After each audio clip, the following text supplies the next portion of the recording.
You drag and drop those files here. Where are those files on your computer? Is it on the you drag and drop those files here.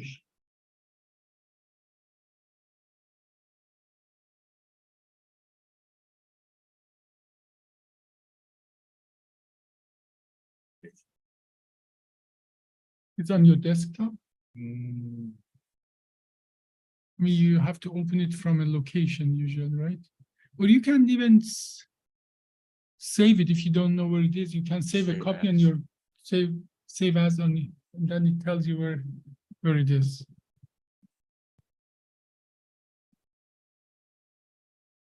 And you can just it is under your you can save it on the desktop or under. It says you might be under downloads. So if you go to your downloads. Okay, move it over from there. Yeah, you might be under your downloads. Let me see if I have received that email.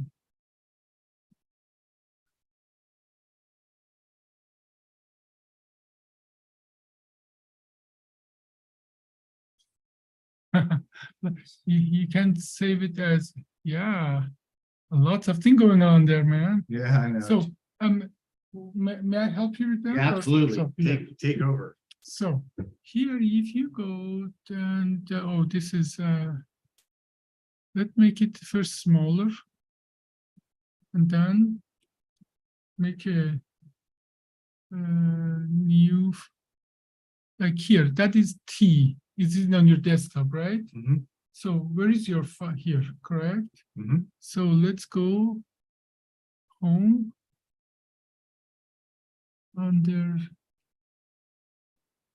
PowerPoint. Can you go back to where the maybe I can move them over from here. Yeah, maybe. Why doesn't it? You have to click and go. I'm trying to do it that out because I can.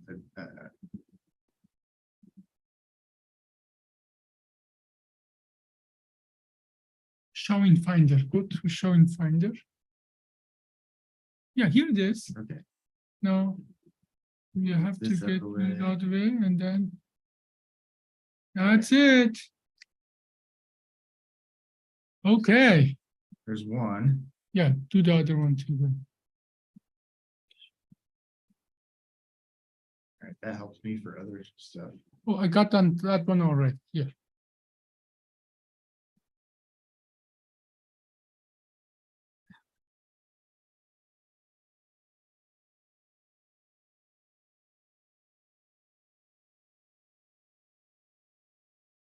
Okay, so I got them both. The Stella Gangland first. I think that was on the agenda first. Sure, let's do that first. Customize, download. Okay. We got busy on the other thing. We got behind. Boss.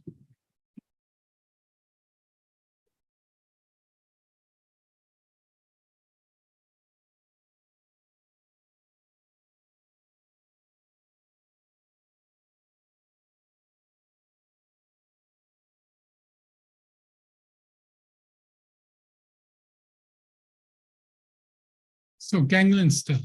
Yep. Okay. And we are going to go to presentation mode. So, well, welcome everybody to our symposium. We are going to talk today about some interesting topics in the spine. The first subject we are going to talk about is stellate ganglion block. I was myself pretty amazed, Brian, hearing about the potential of ganglion stellate block. We are going to hear more about that. But I just want to let you know that before that, I had no idea what that is. And this is supposed to be my job. I'm supposed to know everything about this. And so I'm going to just let you do the talking. But before we start this, you and I, we have been working almost for 6 months together in Kansas. And I've been amazed with your the level of your expertise. So I'm really looking forward to that. But why don't you give us a little background about your medical background? Okay. My background is as a CRNA. I've been doing anesthesia practice for over 20 years. The doctorate in nurse anesthesiology practice. fellowship trained in non-surgical pain management and certified with non-surgical pain management. Have my own pain clinic and run an anesthesia group as well. Okay. Now, well, we are going to start that. I need to go online. I'm not still yet online on the. Or people in the waiting room. Yeah, I'm going to first go online, then we will let everybody in.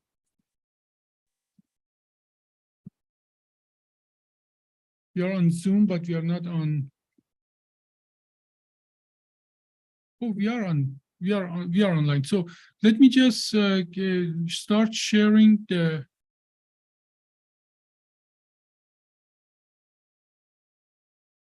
our screen on Zoom. This is getting way too complex here. And I think the reason is this is not close enough you have to go closer for that to see the thing. First, let's start recording on the computer. And then we are going to share screen. I have to see which screen is going to want to share here.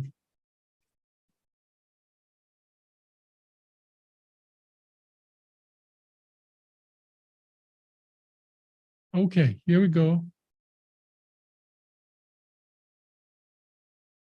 So now you can take, I'm going to pull that control panel, Misha, for you up there. Here. You can now take ownership of that. That's all yours. Okay, Brian, floor is yours. Okay. Well, stellate ganglion block has actually been around for a very, very long time. Different techniques in the past, including a blind technique where you feel for the C6 tubercle, grab the carotid sheath, pull it out of the way, stick the needle down, hit bone, pull back, inject. A lot of problems with that technique. Then they started doing it with fluoroscopy, which, you know, obviously lets you see the bone very well and you can get on target with that, but you can't see the soft tissue. And there's a lot of precious real estate right around where we're trying to put this injection. So recently, ultrasound has been a safer way of performing this block.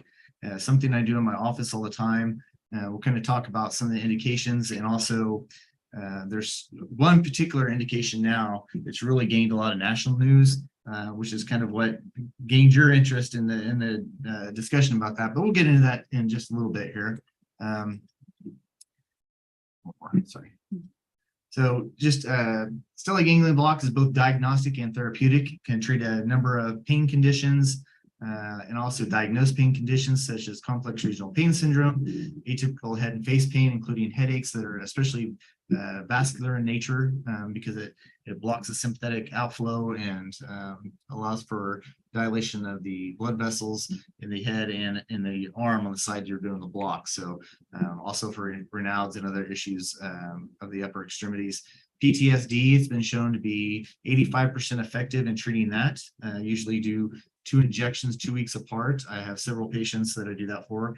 Insurance does not pay for that, however, because there's not enough double-blind studies for them to show, and they consider it investigational, even though all the research says it's very effective. Hyperhidrosis is another one.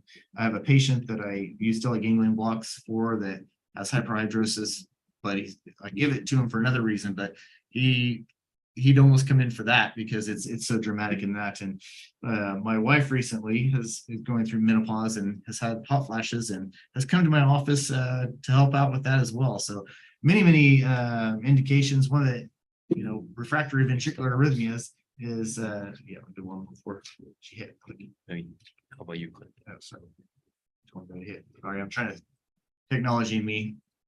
So this last one here is kind of the one that's gained a lot of national attention now. They found that the stellate ganglion block actually helps with long COVID symptoms. These, are all included with, lack of smell and lack of taste, the foggy brain that people have, the dyspnea on exertion, shortness of breath. Stellate ganglion block is somehow preventing these symptoms and basically curing these patients in a pretty high rate. Up to 85% of patients have complete resolution of these symptoms. They're still investigating how COVID interacts and all the inflammatory markers and what it does to our body. But essentially, they're thinking it's a dysautonomia caused by the hyperinflation with the sympathetic nerves, and you've got their bidirectional communication with the autonomic nervous system and the inflammatory system. So really, we've had a lot of luck with patients in the office at getting rid of these symptoms. There's still a lot of research on there on what to give, how much to give.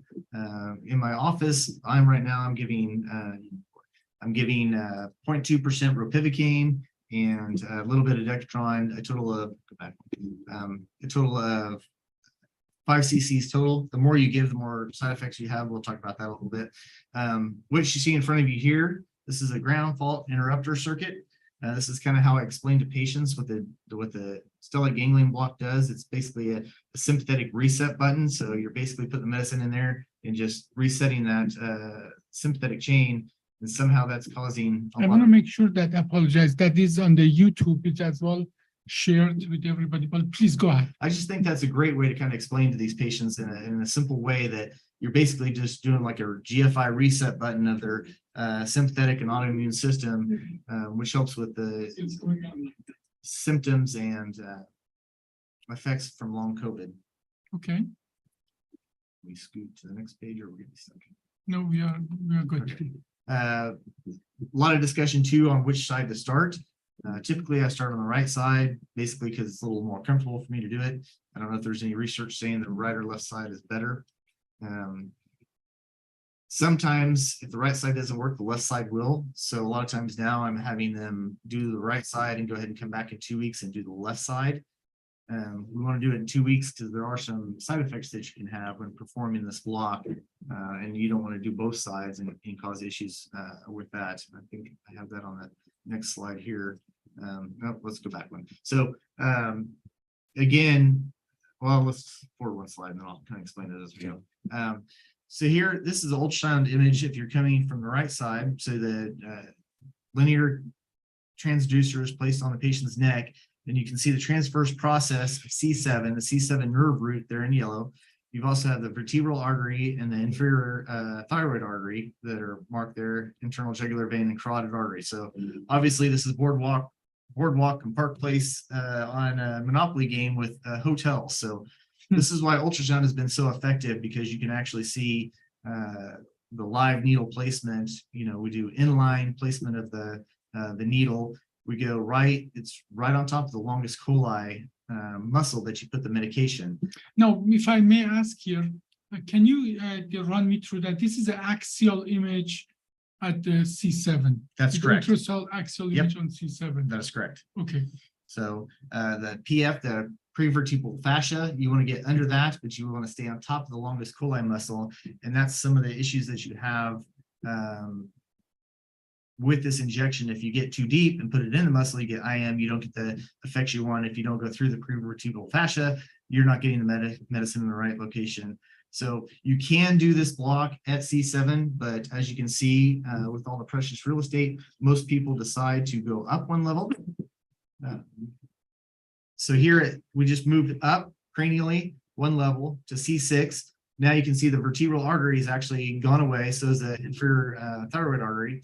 The C6 nerve root's kind of protected between the two transverse processes. So the anterior transverse process kind of is your lateral barrier or border where you want to put this injection. And their needle where they're coming in, they come in a little steeper than I would. I actually come down a little closer to just underneath the carotid artery on top of the longus coli muscle.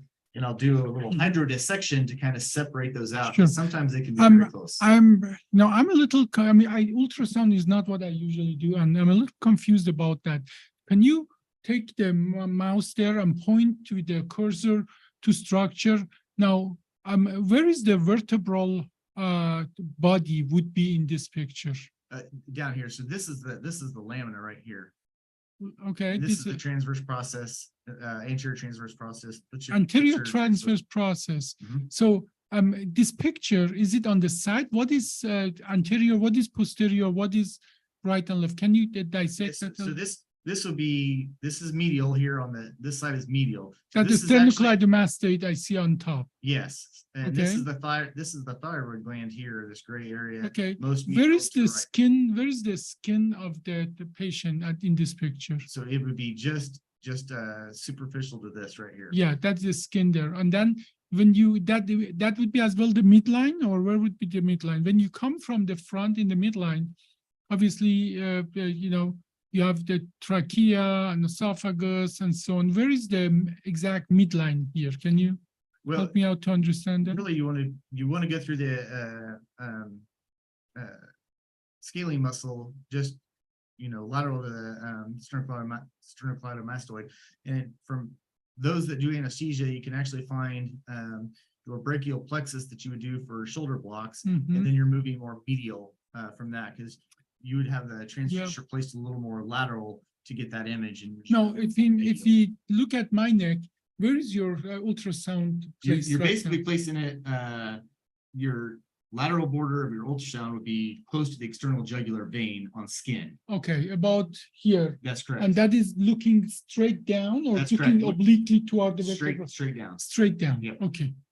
Uh, And obviously this is on the right side, and depending now. I'll show on- left side here as well. No, but when you're on the right side here, midline is in this picture on the left side, and the right side is on the right side of this picture. Is it anatomically? What side is right? What side is left in this picture? Well, this is the right side of this right here would be anterior. This is your thyroid and trachea here. Okay. So and then you're moving lateral here, back to your spine. So Okay. Okay, please.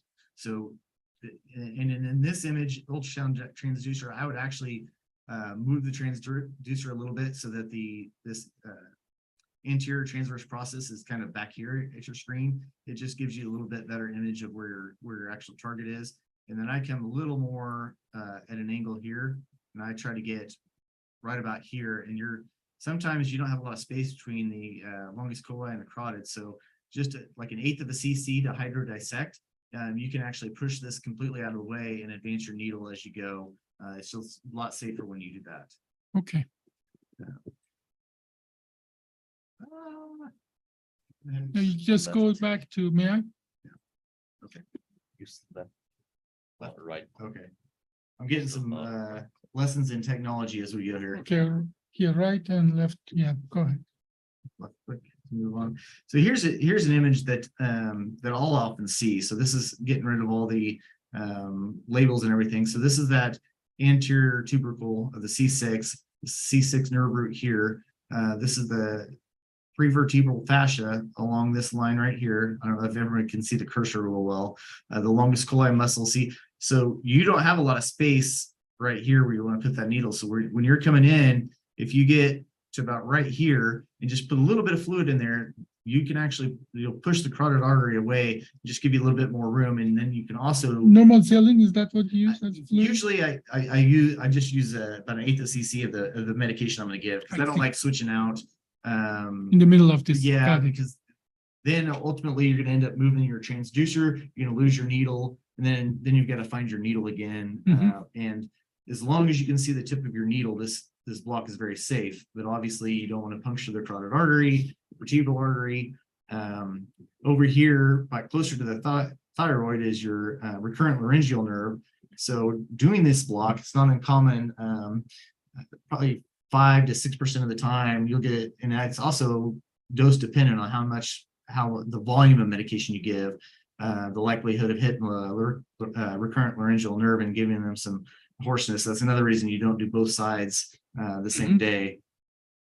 So I was warning patients that they could get a little hoarseness. They feel like there's this lump in the throat, like they're having trouble swallowing or even breathing, but you just reassure them that's normal. That goes away. It's just the effect of the local anesthetic that had a little spillover from that.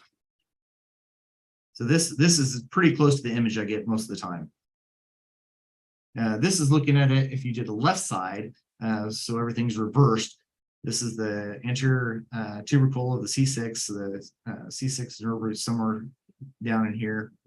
Again, the longus colli and the carotid artery. right here, they're super close together. So I would come from a steeper angle here, and I would stop right on top of the longest coli here, put a little medicine to separate this out, and then I would advance my needle just a little bit more, always aspirating, and then inject after you have negative aspiration to get the medication along that fascial line down. Because again, the stellate ganglion lies between C7 and T1. It's just safer to go up a little higher and then count on that, getting that caudal spread of that medication that you're administering. Stay away from some of the dangers of this. This is a couple of patients of mine, shows a successful stellate ganglion block. You'll get Horner syndrome on the side that you perform the block, anhidrosis, meiosis. That's a perfectly normal thing. That's actually indicates that you got the right spot. You'll also get up to a degree temperature rise in that extremity of the side that you did the block. Those are all signs that the block was successful and you did it in the right spot. So I always warn patients they'll get the winky eye as long as the local anesthetic is will last. So big question here and out there in the literature is, okay, how successful is this for treating long COVID? And really there's a lot of case studies out there, not a lot of double-blind studies or anything to show. But it's somewhere around 85%. Most of the clinical studies they've done, and that's been close to my experience too. I had 2 patients that did not get any benefit whatsoever. So, but the majority of them do, and it's pretty life-changing. Yeah. If you have minimal smell or taste food, since getting COVID over a year, it's pretty dramatic to have that taste and smell back. I mean, it's and that is the hallmark of long COVID, the taste and smell. taste and smell, foggy brain, the dyspnea on exertion. They're just tired. They don't have the energy. And this for whatever reason, that stellate ganglion block resetting that sympathetic nervous system gets the majority of those back to normal. Okay. So again, insurance only pays for stellate ganglion blocks for complex regional pain syndrome, atypical head and face pain. Pretty much everything else you use it for. Headaches will sometimes be indicated for that, and almost everybody has a headache, so you could put it through that way somewhat. But a lot of people are just doing cash pay for these. Nationally, I think it depends on where you're located, how much you charge. In Hutchinson, I charge about $500 for an injection. I usually try to do both sides. But not at the same time. No, not at the same time. At least 2 weeks apart. Again, just because you can have complications with recurrent laryngeal nerve issues. You can even get a little vagal response, and so it's just safer to do them a little bit apart. And it also gives a little bit of time between the two for them to see how well they're going to respond, or if they responded at all.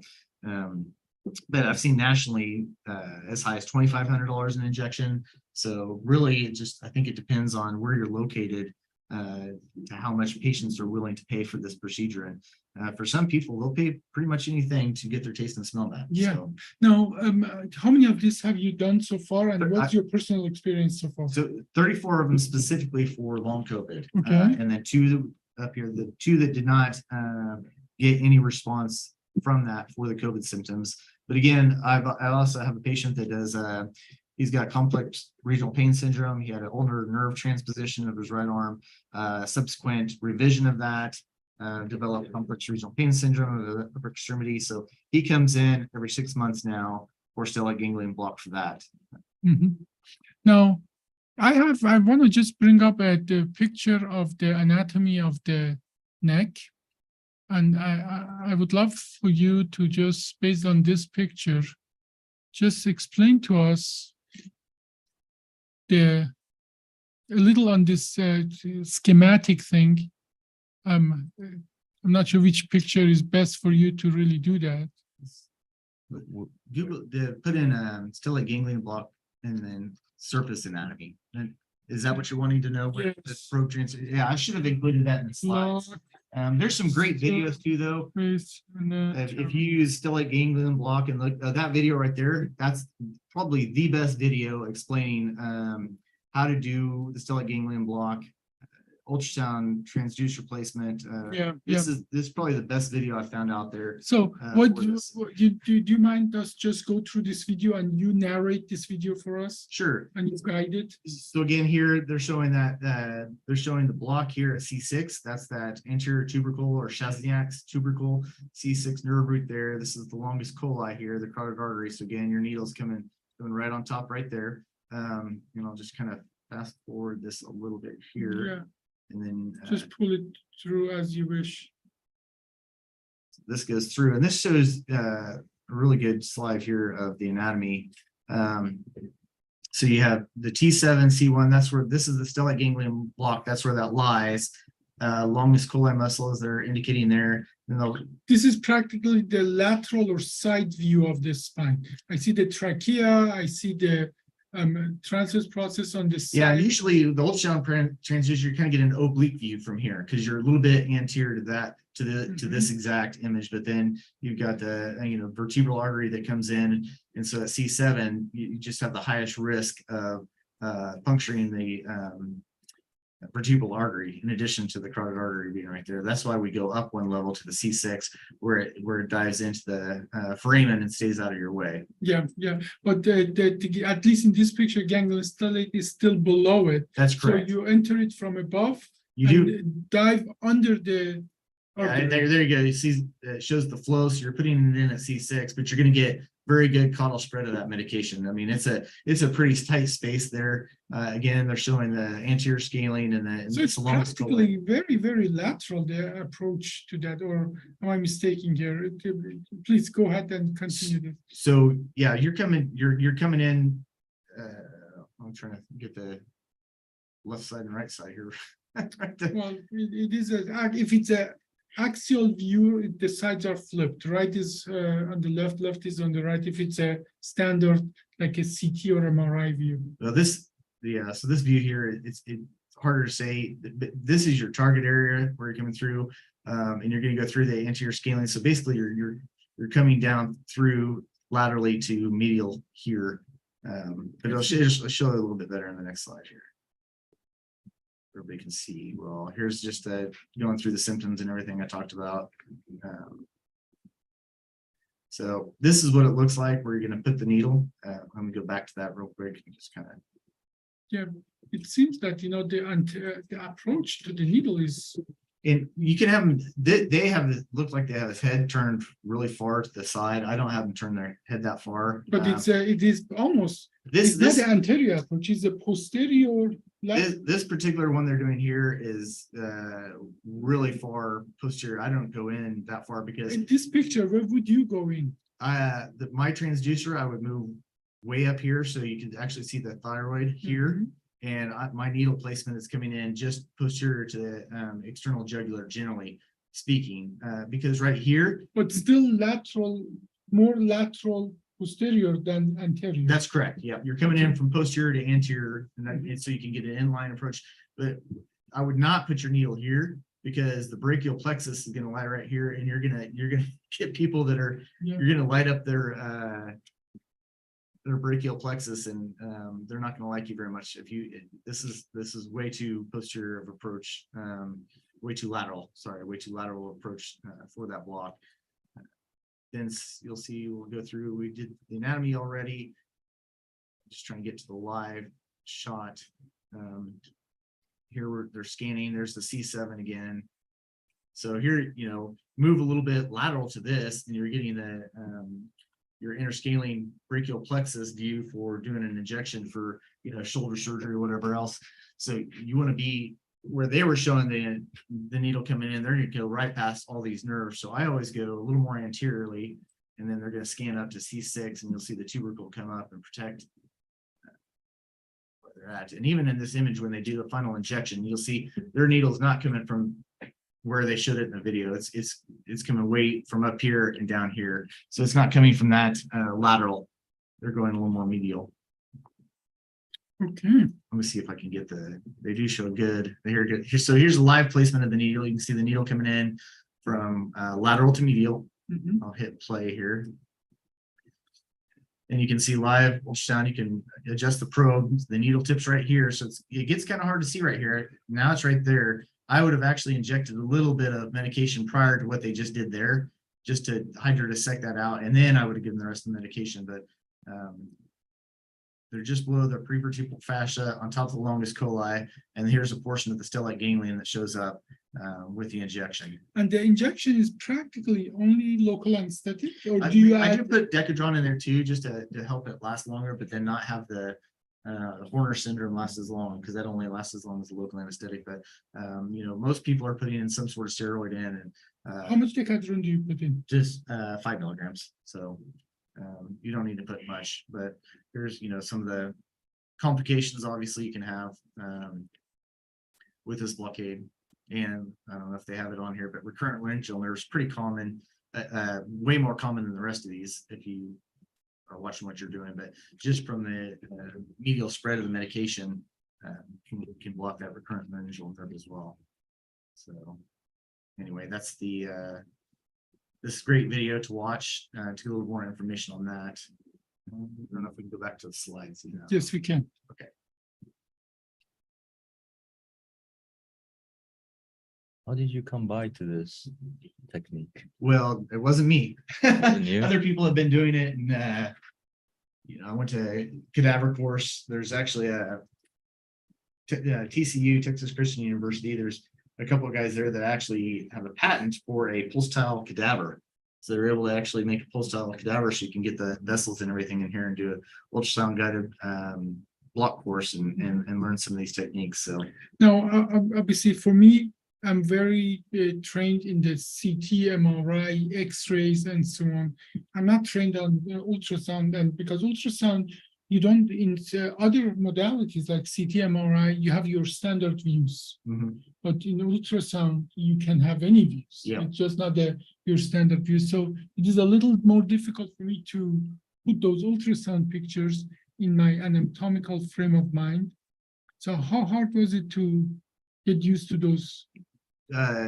not really hard, because like I said, you know, if we're doing a interscalene block for the brachial plexus block and the stellate ganglion block, we're just moving more medial, so you can actually start there in that view, move your probe a little medial and get the view for the stellate ganglion block. So if you're in anesthesia and you've been doing regional anesthesia with ultrasound for quite some time, it's pretty easy to pick up. Now, again, if you've not had a lot of ultrasound experience, it is a little hard to wrap your head around where everything's at, just like everything, you know, a little training and practice. Yeah. So, Is your ultrasound like a duplex where you see the vessels as well? yeah, you can put color Doppler on there. Yep. Yeah, okay, and then would that be helpful? Yeah, I usually do put color Doppler on there, because obviously you're going to see the carotid artery, you're going to see the internal jugular, but there might be another vessel, and vessels and nerves will both be hypoechoic, so you can't tell, but you put color Doppler on and make sure there's no vessels in your way. So I'll put it on briefly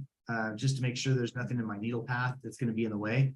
So like there's a little artery there right on top, and a lot of times you'll see just a little bit of a artery somewhere. Most of the time it's not going to be an issue at all. But you can put color Doppler on there, double check your needle path is not got anything in the way you're gonna run into. Yeah, if okay with you, I want to go back one more time to this video and to the anatomy here, if you can, and try to understand. You know, obviously this here is almost the approach was posterior. Yeah, he was way more lateral posterior than I would go. Yeah, and then and the ultrasound comes obliquely from the side, obliquely, not directly Correct. front to back, That's but correct. from the obliquely from side. So in that view, I would like to say that if this is oblique view, the vertebral body would be literally, the surface of the vertebral body would be like this, in this angle. Is that correct, or am I a little off? Good question, because it's kind of Let's go to one of your picture, maybe, if you can. Then maybe you can explain it to in one of your picture, if I may. So And I think in one of your pictures here. So let's say, where is the anatomical anterior in this picture? Anatomical anterior, posterior in this picture. So your transducer, the carotid arteries here, you're actually looking at it. Your transducer probe is right on top of here. So you're looking at it at an oblique angle, kind of going away from the vertebral body. So you're actually just catching the edge and actually looking more medial off the spine. I see. So again, in this picture, if you would put my head in this picture, where would be my trachea, where would be the front of my neck? So This picture. the front of your neck would be way far right. To the right. I Past see. all of this. Yeah. I see. Yep. I see. Okay, that makes sense. That makes sense. So if we were able to scan more Mhm. medial past the carotid artery, you're gonna get the thyroid artery medial to that, then you're gonna get the esophagus and trachea medial to that. I see. So this is the left is the far lateral side, but Mhm. again, you're looking obliquely coming down across the Yeah. How long after the injection do you see the clinical results? Patient. in the patients is successful for, so in over 85% of patients, it has been permanent. But is it the result? Do they come immediately right after the injection, or? That's a good question too. I would say 90% of patients, it is 15 minutes after the procedure. It is immediate. The very first one I did, it took them 5 days, and she didn't have complete, she could still smell and taste, but certain foods, cilantro, tasted chemical taste to it, cheese and wine, 3 of her favorite things, all completely tasted different. Hers took 5 days, but it's been over a year, I think probably 14 months ago, and everything, cilantro, cheese, and wine tastes perfect again. So Okay, so wow, that's a amazing result, especially with the COVID epidemic that we had a few years ago. I think that there are lots of patients who are suffering from them. yeah, and it's still, again, you didn't know anything about it till I talked to you about it. Yeah. And it's getting on the national news, but still, there's, I guess, opportunity for anyone that wants to do some of these. The opportunity is still there to Consider this, yeah. consider that and offer this to patients that'll be greatly, appreciative of getting their taste and smell back. So Well, thank you so much. That was very interesting. We want to go to the next topic, Okay. which is the pain management in the spine. And just recently, with your help, we updated our pain management protocols. We have a podcast, and that is already on YouTube for people who like to hear about that. But let's talk about let's go to your next topic about the pain management in the spine. You and I, we have been working in Hutchinson, Kansas for the last 6 months. Mhm. That we've been taking care of lots of these patients together. And I think we acted on our latest protocols just last Monday. just Monday, yep. So We tell have me about it. 6 patients Monday that had phenomenal results, and we'll just kind of go through some of the things that we had done, and I'll just kind of explain some of the traditional perioperative pain management we've done. It's kind of just to think about the current practice of how we do it. Preoperatively, we used to not give much of anything other than maybe a little Versa to help them relax. We've gotten better at giving them a little preoperative Tylenol, some gabapentin. Precedex is a newer one. I particularly like to do that. I'll mix it with a little Affirma, which is the IV Tylenol. I'll put 20 to 50 mics of Precedex in there, depending on their health and age. It helps relax them, and then everything else we give, it's synergistic with, makes a lot. So we are at this point talking about the anesthesia part of the pre-anesthesia. So yeah. the pre-anesthesia, when they're checking in, and after they've gotten their consent signed and everything, just giving them starting out with this So pre-medication. pre-medication. Please go ahead. And I don't want to get ahead of myself here. Some of the things we kind of looked at when we started working together, is just what the patients were needing. We kind of tracked, okay, what were their pain scores in PACU, post-op area? What were their pain scores, 6-8 hours later? What were they the following day? And just kind of looking at, are we optimizing our management of their pain because that's going to be one of the things, you can do a phenomenal job, perfect, revision, but if the patient hurts so bad that they go out and tell their friends, well, I'm great, I finally didn't hurt, but immediately after I hurt really, really bad. If we can get rid of that part and they're like, I'm fixed and I didn't even hurt that bad after surgery, that's just an incredible thing we can do for our patients. So that is almost the experience we just had last Monday. that is, yeah, we'll get into that in a second. So Yeah. this is a protocol. I know you guys won't be able to read that, but we can provide that to you. For anyone that wants this, we can give this to you. This is what we've worked off of. There's a lot of variation that you can do with this, but again, I'll talk specifically about the patients we had Monday and get into a little bit more of exactly what we gave for those. But traditionally, this is actually a wooden roller coaster in Wichita, Kansas. It actually no longer exists, but it was in the top 10 wooden roller coasters in the world. I was on Discovery Channel for that. Part of why I think it was one of the top 10 is because of how the wooden roller coasters are graded. And I always was fascinated at this sign here. Why do you need a sign saying do not stand up? So I'm thinking somebody at some point had to have stood up and fallen off or something, but I don't remember ever hearing about someone dying on the roller coaster here, but it was pretty sketchy roller coaster. So it may be. So, they rank wooden roller coasters, on their initial ascent. On metal roller coasters, the ascent is, you're really high, but it's a pretty smooth ride up to the top. It's not that. On a wooden roller coaster, completely different. You kind of go up, the thing goes back, it creaks, makes noise. You're not sure that the train's even going to make it up to the top because it seems to be struggling so much. You get the roughness of the ride, unexpected turns, speed, track layout. That's what makes it thrilling. Well, this is kind of what I think our approach has been to perioperative pain management is we get this roller coaster effect of, patient hurts, we give them medicine, 3 hours later, they hurt again, we get them medicine, and we get this roller coaster effect where we're having the ups and downs of pain control. And so that's what we're really looking at, trying to avoid those dips and get something a little more steady state. I put this in here just because it creeped me out as a kid. This was at that same amusement park, was an animated clown that played an organ. I think everybody in Wichita had nightmares about this clown.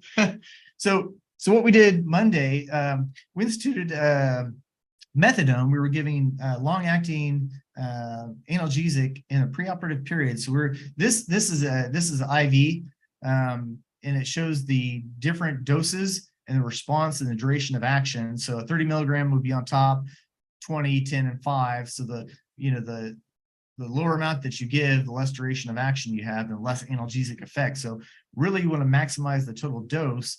What's really interesting, we get concerned on opioids and everything. One of the biggest things, obviously, is respiratory depression. Really happened primarily in the first 5 to 15 minutes. So after that, your risk of respiratory depression is going down with each one. Let me go back one. Sorry, skipped ahead. So Monday we had 5 cases. We had a SI joint fusion. We had 2 1-level OLIFs and I believe 3 2-level OLIFs. So each patient got 40 milligrams of methadone. They got a gram of Affirmav, the IV Tylenol. We put 20 of Precedex in each of the Tylenol preoperatively. Then anesthesia gave whatever they needed to intraoperatively. Most of the time it was 20 to 30 of ketamine with propofol. We did Tevas, which is IV only anesthetic for these cases with neuromonitoring. One patient had to have additional fentanyl intraoperatively. Only 2 patients woke up with any pain. 4 of the patients woke up 0 pain.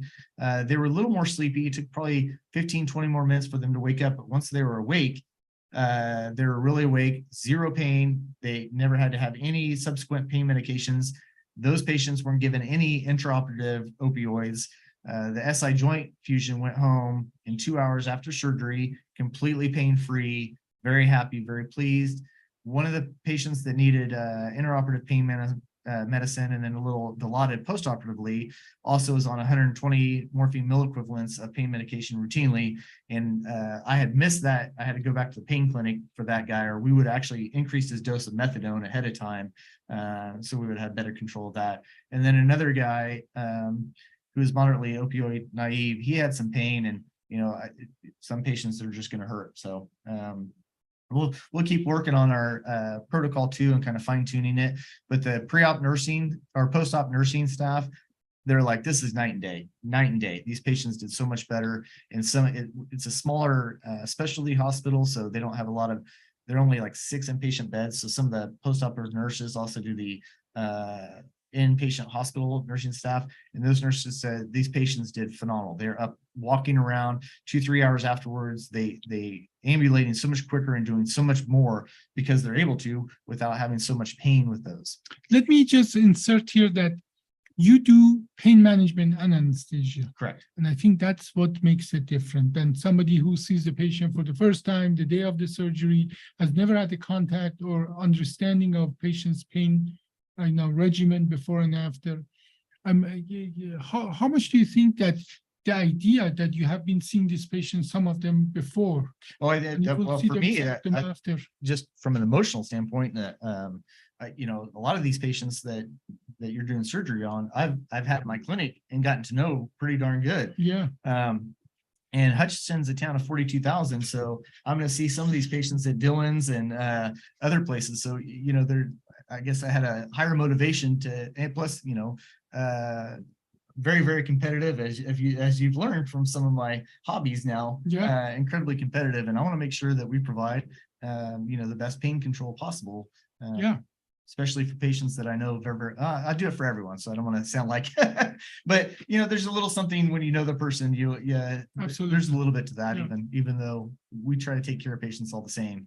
But I see that here, like, you are already planning what you could do long before the surgery Mhm. to make the surgical outcome, optimizing the surgical outcome. Yep, that's correct. And that is the way to do that, is to see the patient Yes. before the surgery. Yeah. You cannot do it with telepathy and see the patient the day of the surgery, go back in time and manage things. That's one of the most difficult things I think with anesthesia is a lot of times anesthesia sees the patient for the very first time The day of the surgery. morning of surgery, and you're trying to collect all this information and data based off the historical record and then a quick interview. I mean, with production pressure and trying to do more surgeries, more anesthesia, more everything else, it's become difficult to try to do that. So we also have what's called a pass clinic. Patients will come in a week or so before their surgery, especially patients that have a complex medical history, make sure that we get all the testing and lab work and everything we need. Anesthesia checks off on that well before the day of surgery, so that when the day of surgery comes, there's no day of surgery cancellations because anesthesia didn't know the whole history. I think that's one of the biggest things that anesthesia could work on, is getting a better history of the patient prior to the day of surgery, so that the patient's not incidentally canceled from a lack of having more data that's there, but we just didn't have time to think about before, considering canceling the surgery. Yeah. I don't know if that's ever happened to you. Anesthesia ever cancel your surgeries? Well, yeah, they do, and I think that and sometimes I have the feeling that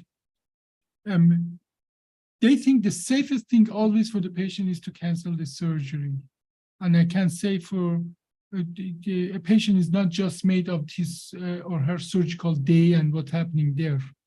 Like I had a patient that for some the data wasn't completely collected, and patient was canceled, but that the patient fell a few times, had to go to the ER, is losing function and so on. So the patient, sometimes when we say we are doing the safe thing for the patient, actually we are doing the safe thing for ourselves in that moment, rather than doing truly overall the safest thing for the patient. And I think if you are involved in patient care, you will have, as a clinician, you have much better understanding to make that kind of decision overall, what's safest for the patient, not in that moment, not for my own practice at this moment. And I think that is where this is going on. But I'm going to let you continue. We have a lots of I completely agree with that. Yeah. I mean, patients that are coming to you are in severe pain. Yeah. So if you cancel them, they're in severe pain that much longer. So it's Yeah. really disservice to them if we don't really optimize the perioperative period in their analgesia. So going back, another ultrasound procedure that's a little bit newer. erector spinae block. It's a field block essentially. We'll kind of go through that, but we've really started instituting this block on a number of things, including open heart surgery. We'll come in at T5 and do bilateral erector spinae plane blocks. It's a volume block, but we've had excellent results. Some of our CABG patients are getting 100 mics of fentanyl and getting extubated prior to going to the ICU even. So Okay, so you're doing this kind of surgery in Hutchinson Regional? yep, we do this erector spinae block I actually do this block in my pain office sometimes too. I've had patients that come for post-thoracotomy pain syndrome, and I have an ultrasound machine in the office. So I'll do usually I use 30 mLs of 0.2% ropivacaine or 1/4% marcaine, put a little steroid in there. And the benefit of doing a erector spinae block over intercostal nerve block is you're covering multiple levels at once instead of just doing, you're doing injections at each level for the intercostal nerve blocks. This is a little bit safer too, because you're not going quite as deep, and not, the risk of a pneumothorax is much lower with this, unless you're not paying attention to where the needle tip is. Okay. So this kind of this is a view. So if you imagine the patient sitting up, the transverse process at T4, so you're about an inch off midline, maybe 2 inches off midline.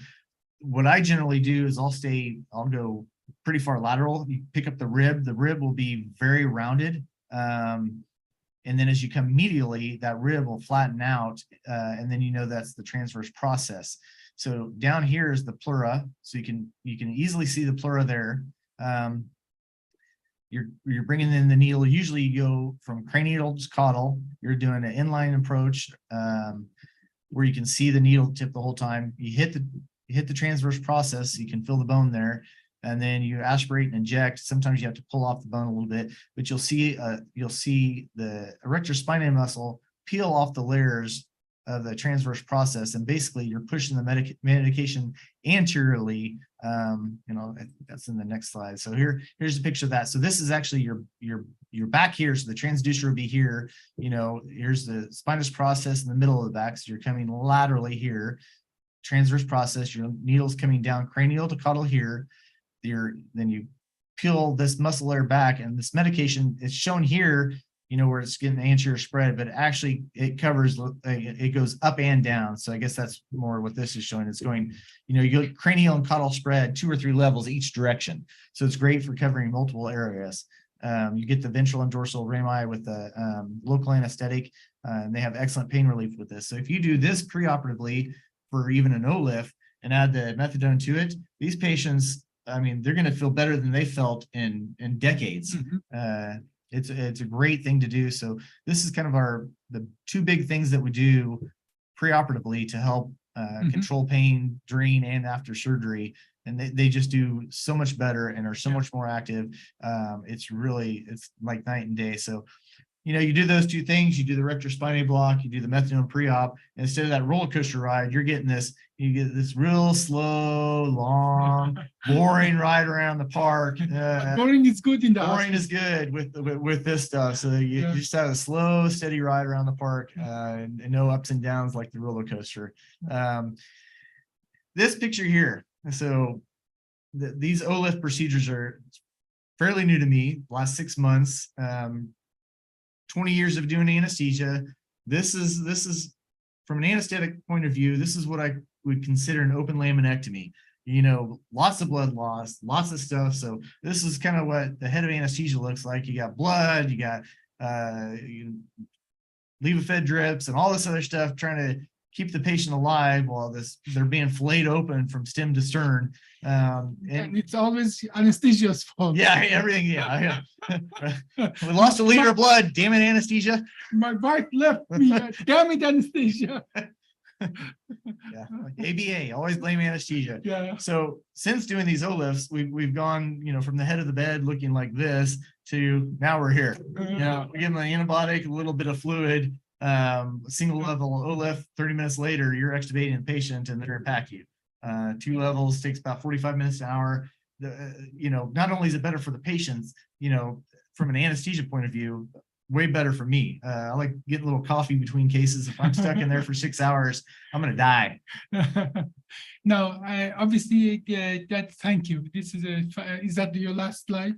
I think so. Yep. So this is a fantastic presentation, and thank you for the compliment that you're doing for the Olaf. Obviously, you're in the position to make that statement because you have seen the old-fashioned surgery, you have seen this now, and your observation is very keen that this patient just have a easier way to recover from anesthesia because anesthesia is just not that long, and as well, the damage that the surgery caused during the surgery is so much less that as well this faster recovery is not just related to anesthesia. They walk within hours, they go back to work faster, and so on and so forth. And it all carries over that the first and most important thing that you don't cause too much damage to start with. Now, I will have a follow-up question regarding this, and that is obviously with this erector spinae injection and so on, you use like the volume is 20 to 30 cc. Is that Correct? Yep. So if you do a bilateral one, you know, a lot of times we'll dilute with a little saline because you want to still maintain the volume. But even in most of our patients, you know, if we do 1/4% marking, you can do 30 cc's on both sides without a problem. So if you're getting a small, skinny elderly person, you can dilute that with saline and make sure you're not exceeding the max dose. Yeah. In a multi-level, you know, Olaf procedure, you know, there are lots of small skin incisions which are individually injected. And usually somewhere between 20, about 20 cc of 1/4%. And I use in my surgery, I use 1/4% marking plane with 1% lidocaine with epinephrine to reduce the bleeding. And that is more, for vast majority of my cases, is enough to do the perioperative, you know, skin anesthesia. At the end of the surgery, either I use 0.75 marking or Exparel. Obviously, if you use Exparel, there is no additional number you need to consider for the maximum dose because Exparel is liposomal lidocaine and it goes to the body within the next few days. That volume that you put in doesn't really calculate. But you want to talk about that? You know that you know overall, what are the recommendation about maximum lidocaine versus bupivacaine? That in a, let's say in a 70 kilogram or per kilogram, what are those requirements? Educate us a little about it. Yeah, it's different max doses between, you know, lidocaine with epinephrine, and then marking and ropivacaine, and that's a good conversation to have with the surgeon if they're going to use local anesthetic. But again, you know, the difference between the erector spinae block and the skin is with the erector spinae, you're covering both skin and a little bit of potential bone pain with a little bit deeper injection. But I think if you're interested really in that for everybody, there are some formulas there that you can calculate what the maximum recommended dose is for this kind of procedures. And we will provide that in the comment, those tables. Yeah, the table's the best one to go by to see that. So, well, thank you so much. We are exactly at 12, and I think I'm going to text now Dr. Samadani to join us and do the spinal cord stimulation for the spinal cord stimulation device for spinal cord injury. That's a very interesting theme that we're going to talk about.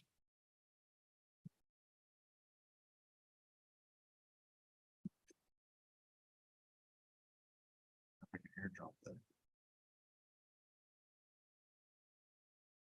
So, well, thank you so much, Brian. That was a fantastic presentation here. So we are just going to wait for Dr. Samadani to join us. Let me just take this off now.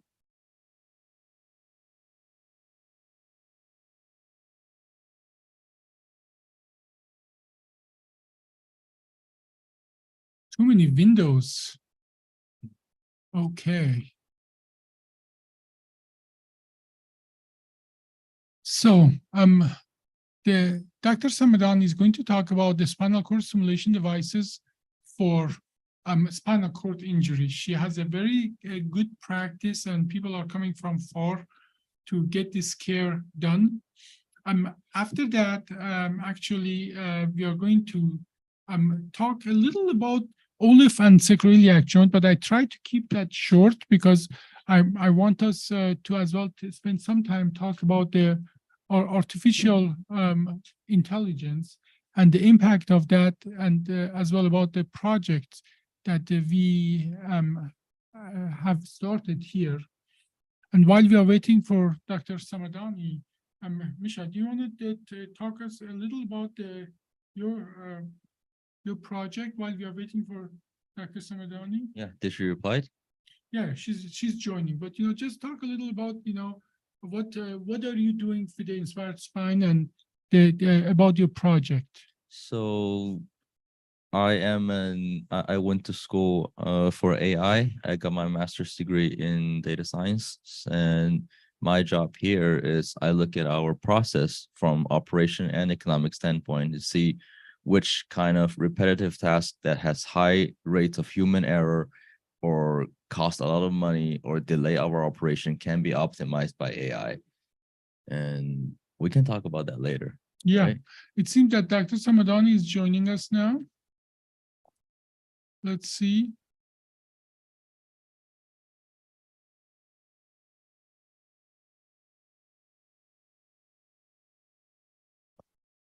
I think Dr. Samadani is still muted, and let's see.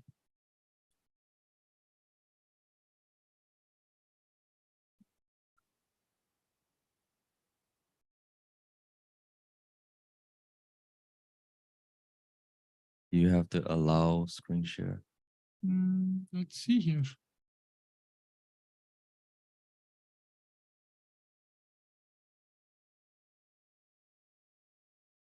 It doesn't, for some reason, it doesn't let me allow them to share screen. Do you know how to do that? Do that and let me text her.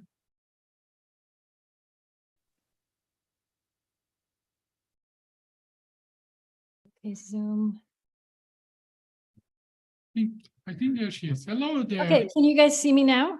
Yes, we do see Okay, you. good.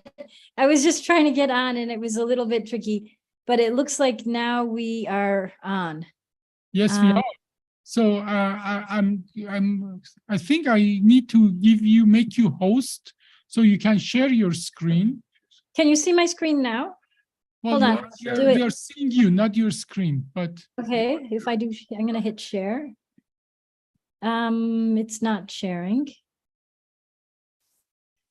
Let's see. I'm hitting the share button on my screen, but it doesn't seem to be sharing. it says you had started sharing screen, but we just see a black screen rather Okay. than. It seems to be not sharing. Hold on, let me see if I can get it to share. I'll do it again. Okay. Let's try it one more time. I don't know why it wouldn't share. It looks like the button is there and I'm clicking it. So share. No, it's not sharing. Oh, now we see it. Now Oh, we now see you it. see it? Okay, good. You can actually see it. That's perfect. Okay, good. Excellent. Let me, is it on the PowerPoint version or it's okay. I'll just go back to the other. No, it's on the wrong version, but I'll just do it from there because I think that's easier. Okay, so basically, thank you for inviting me to speak. I'm happy to be here. I'm going to talk about epidural spinal cord stimulation for paraplegia and quadriplegia from where we started with trials and translation to clinical practice. So I'm happy to be able to talk about this, and thank you for the opportunity. Let me go to the next. It's a little bit of a strange format because it's not giving me my slides, but it's as a PDF. So these are my disclosures. Actually, you know what? I'm going to stop sharing and see if I can do it as a PowerPoint because it'll be easier for you guys to follow my talk if it's a PowerPoint. So let's go. Can you see my screen at all? Well, now we see you, but we don't see your shared screen anymore. Okay, let me go back to Zoom and see if I can share my screen again.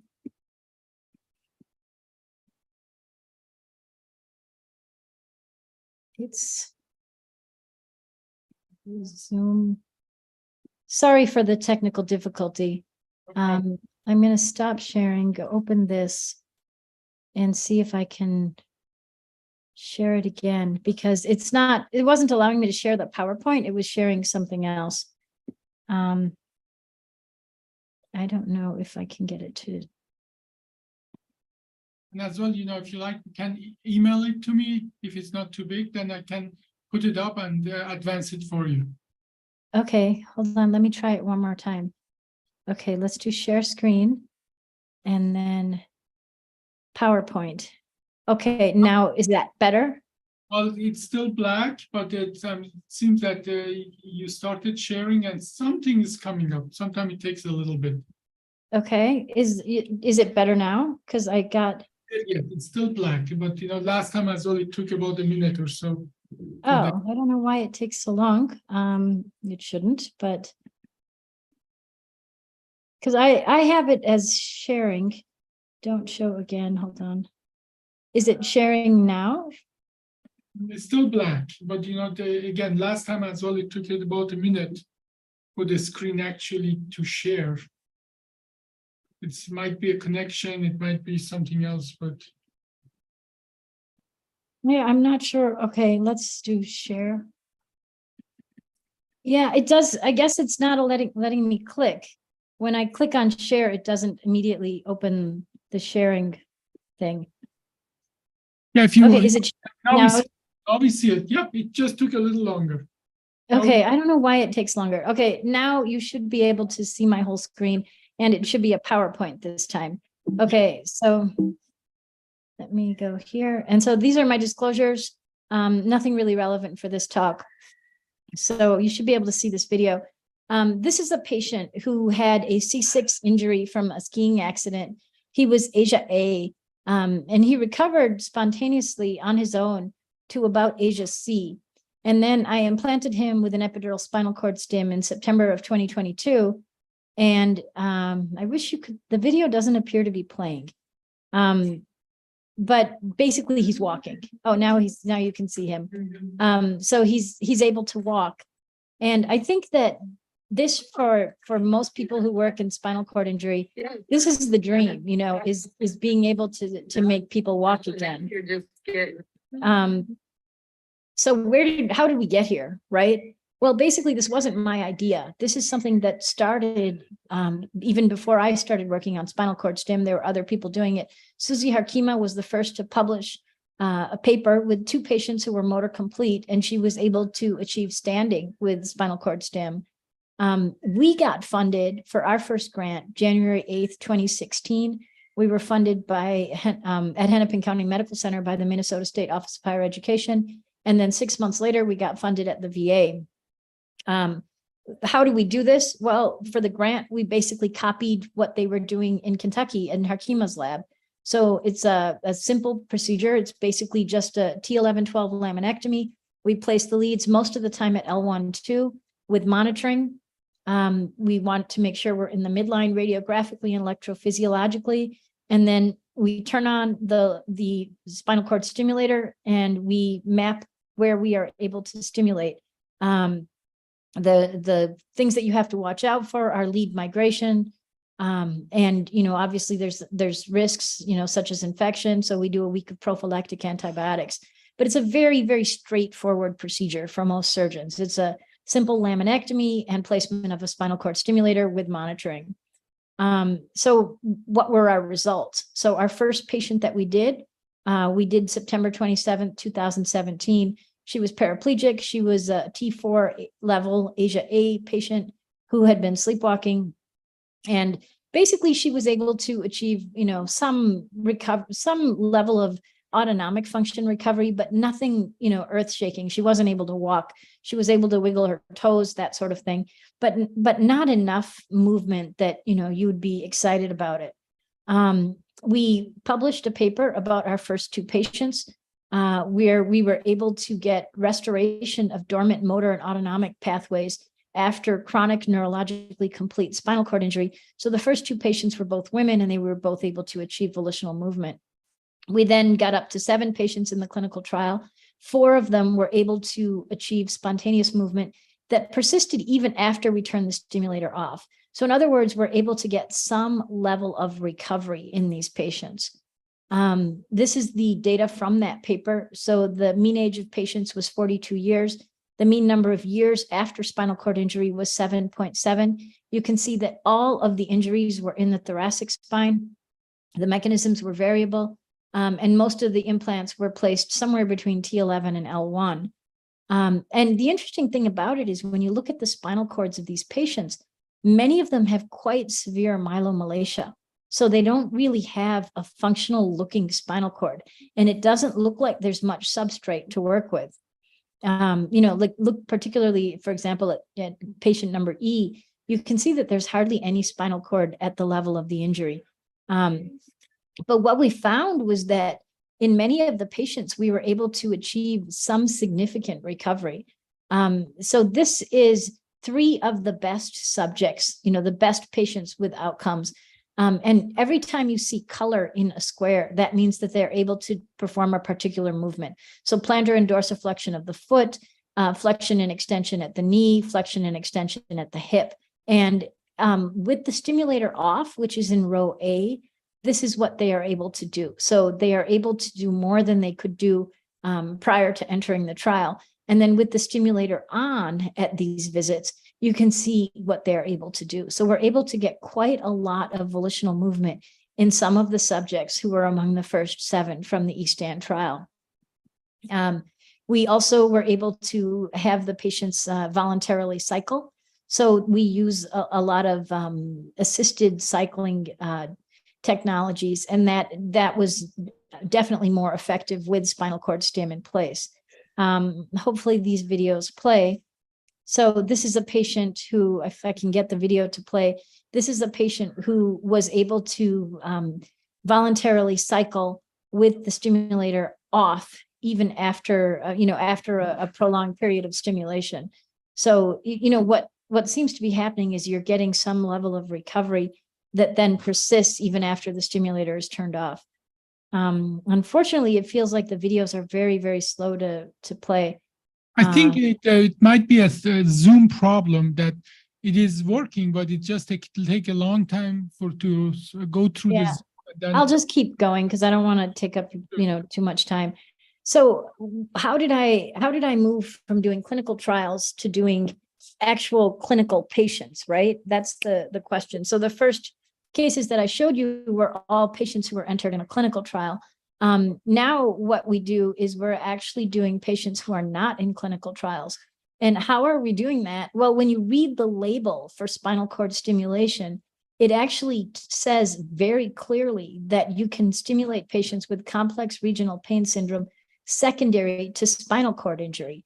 And you have to document the following changes. You have to document sensory, trophic, autonomic, motor, and pain symptoms in the patient. And then you submit it to their insurance, just like you would for any other spinal cord stim, and you can get it approved by their insurance. So if you do patients for Medicare or Medicaid, they have to have basically a neuropsych evaluation and a trial of percutaneous spinal cord stimulation, and then you can do a permanent spinal cord stimulator implant. So at this time, I've actually gotten up to 50 total devices placed, 18 for research, and then an additional 50 that have been placed clinically. We've gotten volitional movement in almost all patients from the original 18 eSTAND, spontaneous volitional movement. So that means even after the stimulator's off, they have persistent recovery. We are seeing improvements in bowel emptying time, bladder capacity, sexual function. We just wrote a paper about that. Improvements in spasms and back pain. Of the 42 devices that were placed for complex regional pain syndrome type 2, so clinical devices, 3 of those have been removed, 1 of them reinserted, 2 were infected. And 1, basically, the patient had extremely poor skin quality, and so there was a concern for skin breakdown. 2 of the devices have migrated and required revision. and one patient was clinically worse post-op, although he's certainly recovered to some significant extent. The things you have to be cautious about or be concerned about are, number one, insurance coverage. So, obviously you have to submit to the insurance, and sometimes there's some back and forth. Infection and skin issues, optimization of programming, that's the big thing that we're working on now, and bone density and joint stability. So we restore movement in people who haven't moved sometimes for many, many years. And that's obviously very, very taxing for them. Patients who do standing frame and patients who engage in activities that enable them to have persistent joint mobility do better than patients who are not used to engaging in those particular activities. Of the 47 patients with data available, they range in level from C1 to L2. I've done 22 cervical, 24 thoracic, and 1 lumbar. I would say the predictors of positive outcome are an incomplete recovery trajectory, where they are basically patients who may have some sensation, for example, or may have, the ability to wiggle their toes or some preservation of function. Patients who've had a short interval between injury and their initial surgery to decompress or fix their spine definitely do better. Patients with younger age, patients who have a shorter interval between when they're fixed after their injury and the epidural spinal cord stim placement also seem to do better. And then people who participate in ability-based therapy with programming, that's critical, because if you're not doing physical therapy with someone who knows how to do programming, then you really don't get the benefit of the stim. I would say predictors of poor outcome, anyone with an ischemic component to their injury. Not a predictor is cord appearance on MRI. And then among our patients, and obviously we're working on writing this up, we've seen anecdotal improvements in blood pressure regulation, temperature regulation, sleep and fatigue, bladder capacity increases. Many patients, we've had a couple of patients that now have volitional bladder control, bowel emptying. So some of these spinal cord injured patients, it takes them an hour to empty their bowels, or they can only do it every couple of days and they have to do manual stim. And this is obviously very, very disabling for these patients. There are patients who end up in the ER because they just don't, they can't find somebody to assist them with this incredibly important task. And so it's a quality of life issue. Spasms, neuropathic pain, sexual function.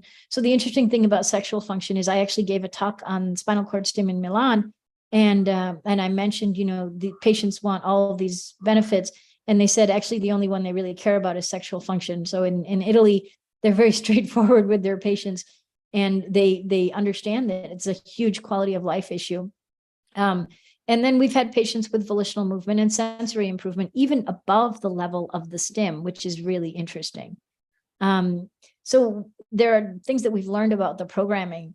I would say the more it is on, the longer the duration of the stim, the better the results. Sometimes patients need a stim break. Some patients prefer burst, which is where the stim goes on and off. Others have it tonic, where you leave it on. And some patients don't have it on all the time. Other patients do.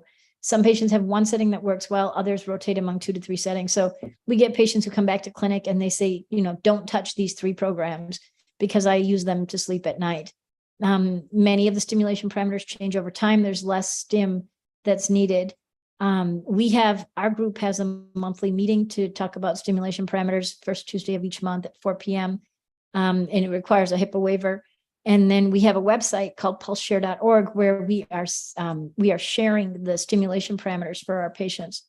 Let me show you some examples now of success stories. So this is an East End patient. He was in the clinical trial. He's performed at the VA.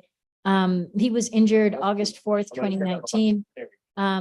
He was a T4 complete. He was Asia A. And you can see that he's been implanted November 2020. And he's got fairly strong volitional movement of his lower extremities. And then he's walking, obviously, with an exo. But, that's major progress for someone who previously couldn't walk. He posted on Twitter at the time he took his first steps, but now he's walking half an hour at a time. So there's massive progress there. Here's another patient. She was injured in a mountain biking accident. She's a C7, so she was quadriplegic. She recovered on her own to Asia B, but she had no movement at all in her lower extremities whatsoever. And this is with stim.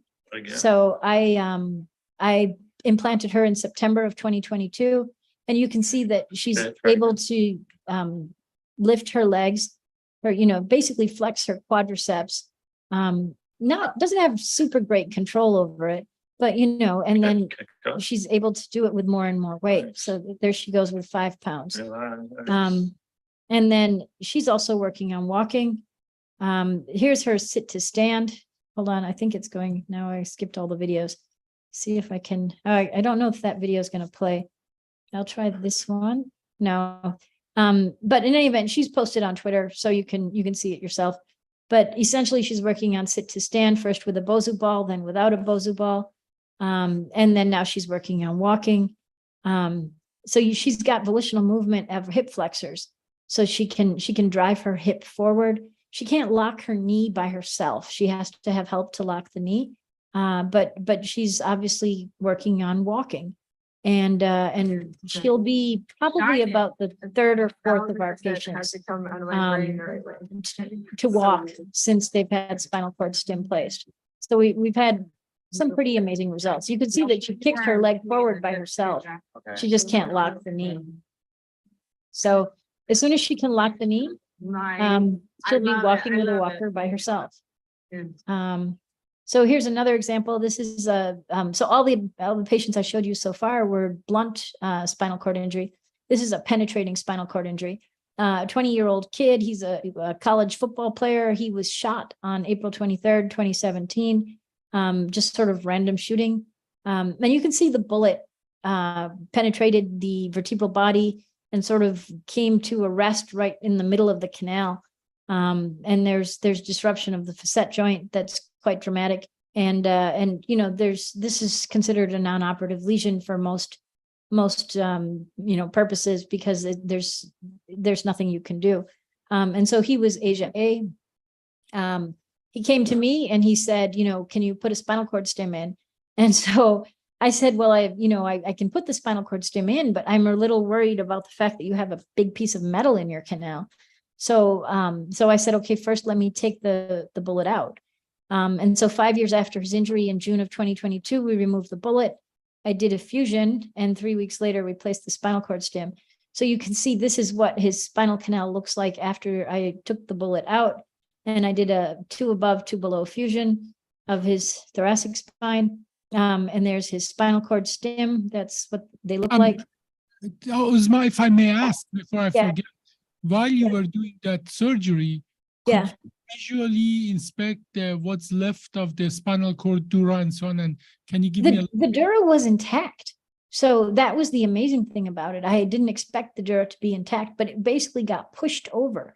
So it looked like the bullet had stayed within the bone and pushed the dura over. So the dura was actually intact, which was surprising. I've now taken out other bullets in patients who don't have intact dura, but for this particular patient, the dura was intact. That was a trauma, practically at that level, a compression trauma to the spinal cord. Yep. So in theory, it probably could have been treated acutely. But, at the time, I'm sure I don't fault the physician who took care of the patient. Also, he was incredibly sick from the original injury. He ended up having a pneumonectomy. He almost died because the bullet went through his lung, and he had. So this is him on post-op day 1, and you can see that he's moving his legs. But he almost died from the initial trauma. I'm sure he was in no condition to have a laminectomy at that time. And now he's working on walking. So he can flex his legs, flex his hips, and he can't lock his knees. So that's what he's working on next. See if I can go to the next slide. So this is him working on sit to stands. See if I can play this. And you can see that, he's made considerable progress. He's a young, strong kid too. He's 26 years old. So, I envision this kid somehow being able to walk, because if he's already working on standing, walking is within the realm of possibility. So ultimately, this, I think, spinal cord stim is gonna change what we do with spinal cord injury. Because right now, a lot of penetrating spinal cord injury is the number 3 cause of spinal cord injury in the United States. Gunshot wound is very, very common. And the vast majority result in complete injuries. Most of them don't require surgical stabilization. Steroids are generally not recommended. And for many of them, surgery is not recommended at all. But what I would argue is that based on what we know now, I would say complete spinal cord injury doesn't really exist, because we can recover function in patients who've had allegedly chronically complete spinal cord injury for many, many years. What this means is that if there's no such thing as complete spinal cord injury, all spinal cord injury should be treated aggressively. And that's actually what the new guidelines that are coming out in a month are going to say. They're going to say, regardless of level of injury or extent of injury, the treatment should be aggressive. This changes things for the entire trauma culture, because it means that more hospitals are going to have some level of feasibility for early surgery. So, for example, in the state of Minnesota, I think there are 5 level 1 trauma centers. And of those 5, 4 probably have capacity for early surgery. Hennepin County Medical Center does not. But they're going to have to figure that out. And then how does this change management of gunshot wounds? Well, right now we think of gunshot wounds as something that you don't operate on. But if you're going to put a spinal cord stim in, do you need to remove the bullet? We actually don't know. I mean, could I have just done the spinal cord stim without removing the bullet? I'm not sure. The timing of this, should we be doing it sooner, before the loss of bone density and muscle mass, before the osteopenia and sarcopenia associated with spinal cord injury? The pros of spinal cord injury obviously are the symptom relief. It's relatively low risk. It's an outpatient surgery. It takes about 1 to 2 hours, and you can always turn the device off. Obviously, there's cons. Anytime you do surgery, there's a risk, CSF leak, something like that. And is it time for a paradigm shift? In my opinion, every spinal cord injury should be treated as potentially recoverable. Early surgery to reduce secondary effects. Obviously, people talk about neuroplasty. Spinal cord stimulation early and ability-based physical therapy are important. We've got 2 trials that we're going to be starting in the immediate near future.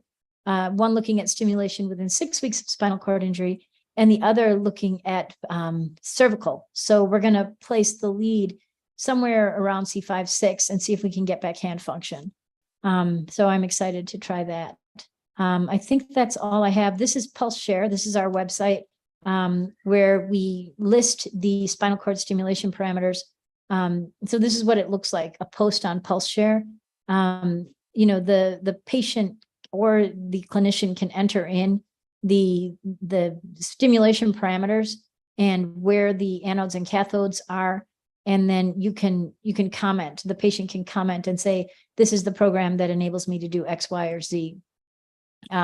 It's a free website. It's going to be patient and PT directed, and it's rapidly updatable. And that's the whole point, is that we want to be able to share the information so that anyone can use it. And these are the people in my lab who have worked on this. So thank you. And I think I'm happy to take questions if there's time for that. Like any good science, everything you said raised 5 times more questions about, but I think what the top thing on my mind is, how does it work? I know like lots of things we just talked about, ganglion stellate injection. Brian talked about that and how it works for so many different things in our body, like long COVID, for PTSD and so on. We do it, we know it works. We don't know how it works, but I'm just assuming our knowledge is limited about how this works. But what is your theory on that, Uzma? Well, I think you're amplifying signals, that's my guess. I don't have a 100% answer, but it seems as if the signals were already there and they were just having trouble bridging over the gap where the spinal cord was injured. And somehow when you use the stim, it amplifies the signal. Mm-hmm. And it appears to work both upstream and downstream, so that it's powerful, you know? And that would be as well, top thing on my mind is, has anybody tried that to something that is complete cord dissection or disconnect in the thoracic region, because you put your stimulation device in lower thoracic region. So Yeah. has anybody tried that in a documented case that there is really no connection from top to bottom? Because my understanding says some function must pass through the injury Yeah, you're voluntary correct. for voluntary motion to be even possible. Yeah, well, I think you're correct. Some function has to pass through. Now, and then the next question is, because we get many of these patients, they go through all the phases, complete paralysis, then the spastic, phase, and so on and so forth. We always consider them complete, but Yeah. that sort of questions what that word complete really means. Yeah, I don't What- think they're complete. I think that there's no such thing as complete spinal cord injury Yeah. in most cases, you know? And then, you talked about the level of the injury, that you had many levels. Is there good understanding of this procedure works for injuries at one level or another, better or worse? Do we have any? No, I would say there's not good understanding at present. That's something that still needs to be figured out. Yeah. And you as well talked about this different program that you said some of these patients have, and as well you mentioned it has more than just a voluntary motion. It has some on the bladder function, bowel function, even sleep. You said that one of the patient was asking for some of those programs not to be changed because it helps them with sleep and some. Yeah. So and that I think you mentioned that this goes both direction. The communication goes both direction, Yep. the cranial and so on. But I see there are lots of exciting questions that need to be answered. Yes, it's a very hot area. Yeah. It'll be interesting to see how things unfold in the future. So where do you think that future, and what's the timeline Well, of that? I think that this is, all spinal cord injured patients will eventually be having this done. It's just a matter of time because it is FDA cleared and it's not something that is unattainable. Mhm. But do you have created your own criteria, who you take for surgery, who you give this option, or every spinal cord? I don't reject patients with spinal cord injury because they have so few options. We don't know. I will say that the patients with ischemic injury definitely don't have as higher of a probability of recovery as other patients, but most of the patients I've done are trauma. A few are like from degenerative accidents or from hematoma or MS, demyelination. And, they've all done very well. The ischemic ones don't do well. But, if someone came to me and said, I want to try it, I would try it. Yeah. How do you diagnose ischemic, specifically ischemic? By mechanism. So if the patient had, we had a patient who had an aortic dissection and then became paralyzed. And so, yeah, that tells you right there. Okay. Yeah. Because any traumatic injury can have a ischemic component to it, but Right. Yes. Right now you're referring to completely the arterial or the vessel-related strokes of the spinal cord. Yeah. Okay.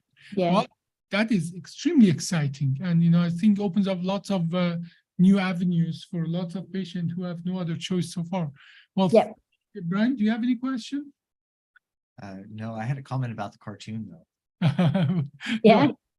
The one where they're poking the motor cortex and the patient's kicking their leg. Yeah. You know what would have been said in that instance? Anesthesia, put another quarter in the machine, the patient's moving. Well, we do these cases without paralytic. Yeah. Yeah. Because we have to do motor mapping. I was just teasing with him earlier. Yeah. But yes, thank you. Anesthesia. Brian is anesthesiologist, and we always blame anesthesiologists for everything. Yes, this is true. poke a a quarter size hole in the aorta. Anesthesia. That is what it's referring to. So, Uzma, thank you very much. That has been very interesting, and I'm You're not welcome. lots Thanks for of inviting me. interest in this subject. Thank you very much. Yep, bye. Bye. So, our next subject should be actually our AI, and I will keep my talk for last. Misha, I'm going to pass this to you, and I'm sure you have your. No, I don't have slides. I'm just gonna talk. Okay, well, So then I think that my talk today will be less technical and more on the actual implementation of my AI. So today I want to talk about two projects that I am and my team are working on. The AI Scribe, Project Suri, and the AI prior authorization. So the motivation behind developing any AI project, from my experience, is that you see the operation and economic value in it. If you see something that's repetitive, that costs human capital, and has a high human error rate with a lot of human involvement in it, that's something that's potentially suitable for AI substitution.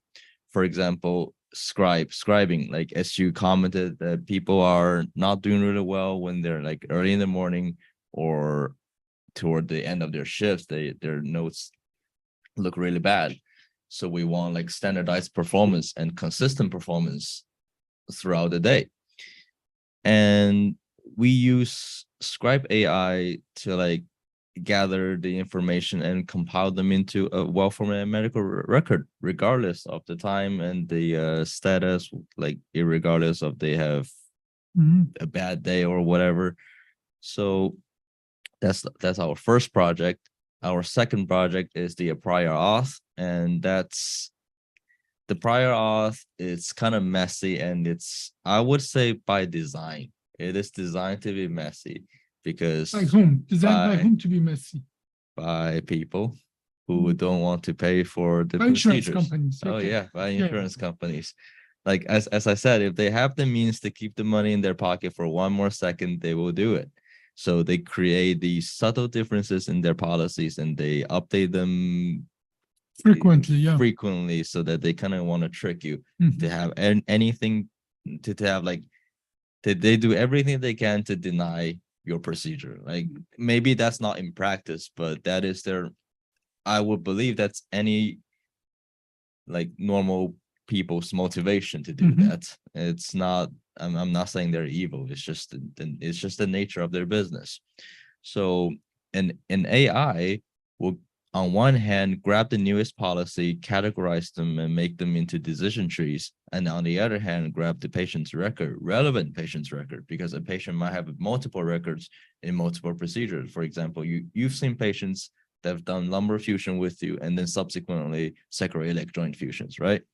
So my AI has to categorize them into like appropriate notes to be included in this form, in this packet of document to be submitted to the payer. And then we will have like a executive summary, like my AI will list, these are the things required by your policy, and these are our supporting documents on page X and YZ. So it's pretty difficult to refute. And one thing I want to talk about AI is that you have to have a very thorough understanding of the entire process to be able to create something like that.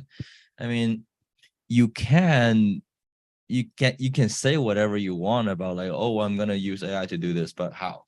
Like when you're sitting on a computer, there's nothing on your desktop. Where do you start? Where do you go to? You probably start with Google or YouTube or something I learned in my master's program, but the essence of that is that you have to design the process as if you are a toddler. Like you made a comment yesterday about like you want the people to do something, you want to like grab me a Diet Coke instead of grab the key, go to the car, turn the car that way, etc. But for AI, you have to do that. Every step you want the AI to do, you have to specify it. And you can't just expect the AI to get what you want and then do it. You have to tutor it like a toddler for the first time, at least for one time. But that's the beautiful thing about computer and AI. You have to specify the things correctly for once, and then it's gonna run over and over again repetitively. But I mean, it could be a blessing. If I may inject something there. Yeah, of course. You're right that, you have to, like, they have to learn. AI is artificial intelligence, and artificial intelligence is practically a variation of biological intelligence, which it need to learn the processes. Now, and initially, I'm absolutely right that you have to put it through the steps, but eventually, like in biological intelligence, it overcomes your initial, contrary to a database that just says, if you have this, do that. It overcomes your initial instructions, like a boy that is now a young man ignores all your teaching and says, I have a better way of doing that. It creates its own steps to achieve the goal. It's even maybe in a more effective way. And the ability to learn of the artificial intelligence, that is what makes it different than to another program that you give just a set of rules about following certain path for certain actions. Yes. And AI is a neural network. It's a way that it's an algorithm that you have certain input and then you come up with certain output. So our product, AI Scribe product, actually has 5 different AIs embedded in it, 5 different neural networks embedded. You want to explain that for us? Yeah, of course. Yeah. Like the first part is the first AI model, first neural set of neural network is an audio to text transformation. And that is being fine-tuned with like 3 million minutes of conversations. And that's the first one, because things are divided, because tasks are divided differently. Some of them are like more audio to text, or some of them are like classification tasks, and some of them are text to text. Our second layer of model is a classification that when an input when an audio or a text get inputted, like our AI will make a decision whether this is a conversation, a consultation, a myelogram, or something that it needs to summarize, etc. And that itself requires an AI to do it. Like you require a lot of models, a lot of data to be fed in to be able to tell the AI what's the possible right answer here. And then we go to if we have the classification, we move on to the actual task, like whether generate something from a conversation or generate something from a dictation or generate something. Like that something could be a medical record, could be an email, could be a myelogram report, could be anything like suitable for your practice. And then we run it again and again. We have different models embedded within models. It's called like a mixture of expert. Like if you have a myelogram, we have a myelogram AI. If you want a consultation, we have consultation AI. If you want to separate your lines during a consultation, there's an AI for it. Every line get inputted has a confidence value of either 0 or 1. Closer to 0 means that there might be a patient saying that closer to 1. I mean, you said that you can extract your conversation, extract what you said during a consultation. So a lot of neural networks create the product that we are using right now. And it's now no different from the biological intelligence that we know. We have our intelligence, our biological intelligence is, how we interpret visual clues, how we interpret audio clues, how we interpret complex mathematical things. These are multiple different, one person can be very good at visual clues, but less be able to learn from just a text or reading a book. The other person might be very good at throwing a ball than at other things. So as well, our biological intelligence is compiled of many, many different intelligence that they come to totality of one person's ability and intelligence. So in that sense is as well the expression of how intelligent is made. Yeah, it is called a mixture of expert. Yeah. Mixture of expert, like in different field, there are different Mhm. neural networks that are specialized to do that task. For example, within our product, there's an AI that only outputs 4 numbers. Like whatever you give it, it's gonna output like 4 numbers. Explain. Like What one, like 1 stand for consultation, 2 stand for dictation, 3 stand for myelogram, 4 stand for summarization, and 5 stands for rubbish. Yeah, I designed a rubbish part in it so that if you say something gibberish, like it's not gonna react at all. It's Yeah. gonna say, please say something meaningful. Actually, I saw that yesterday. Oh, you did? I did actually said that no adequate content was provided to create a medical record. That's Oh, what it says. really? Yeah, Oh, wow. that's what it Yep, says. So that means it's in place. Yeah. So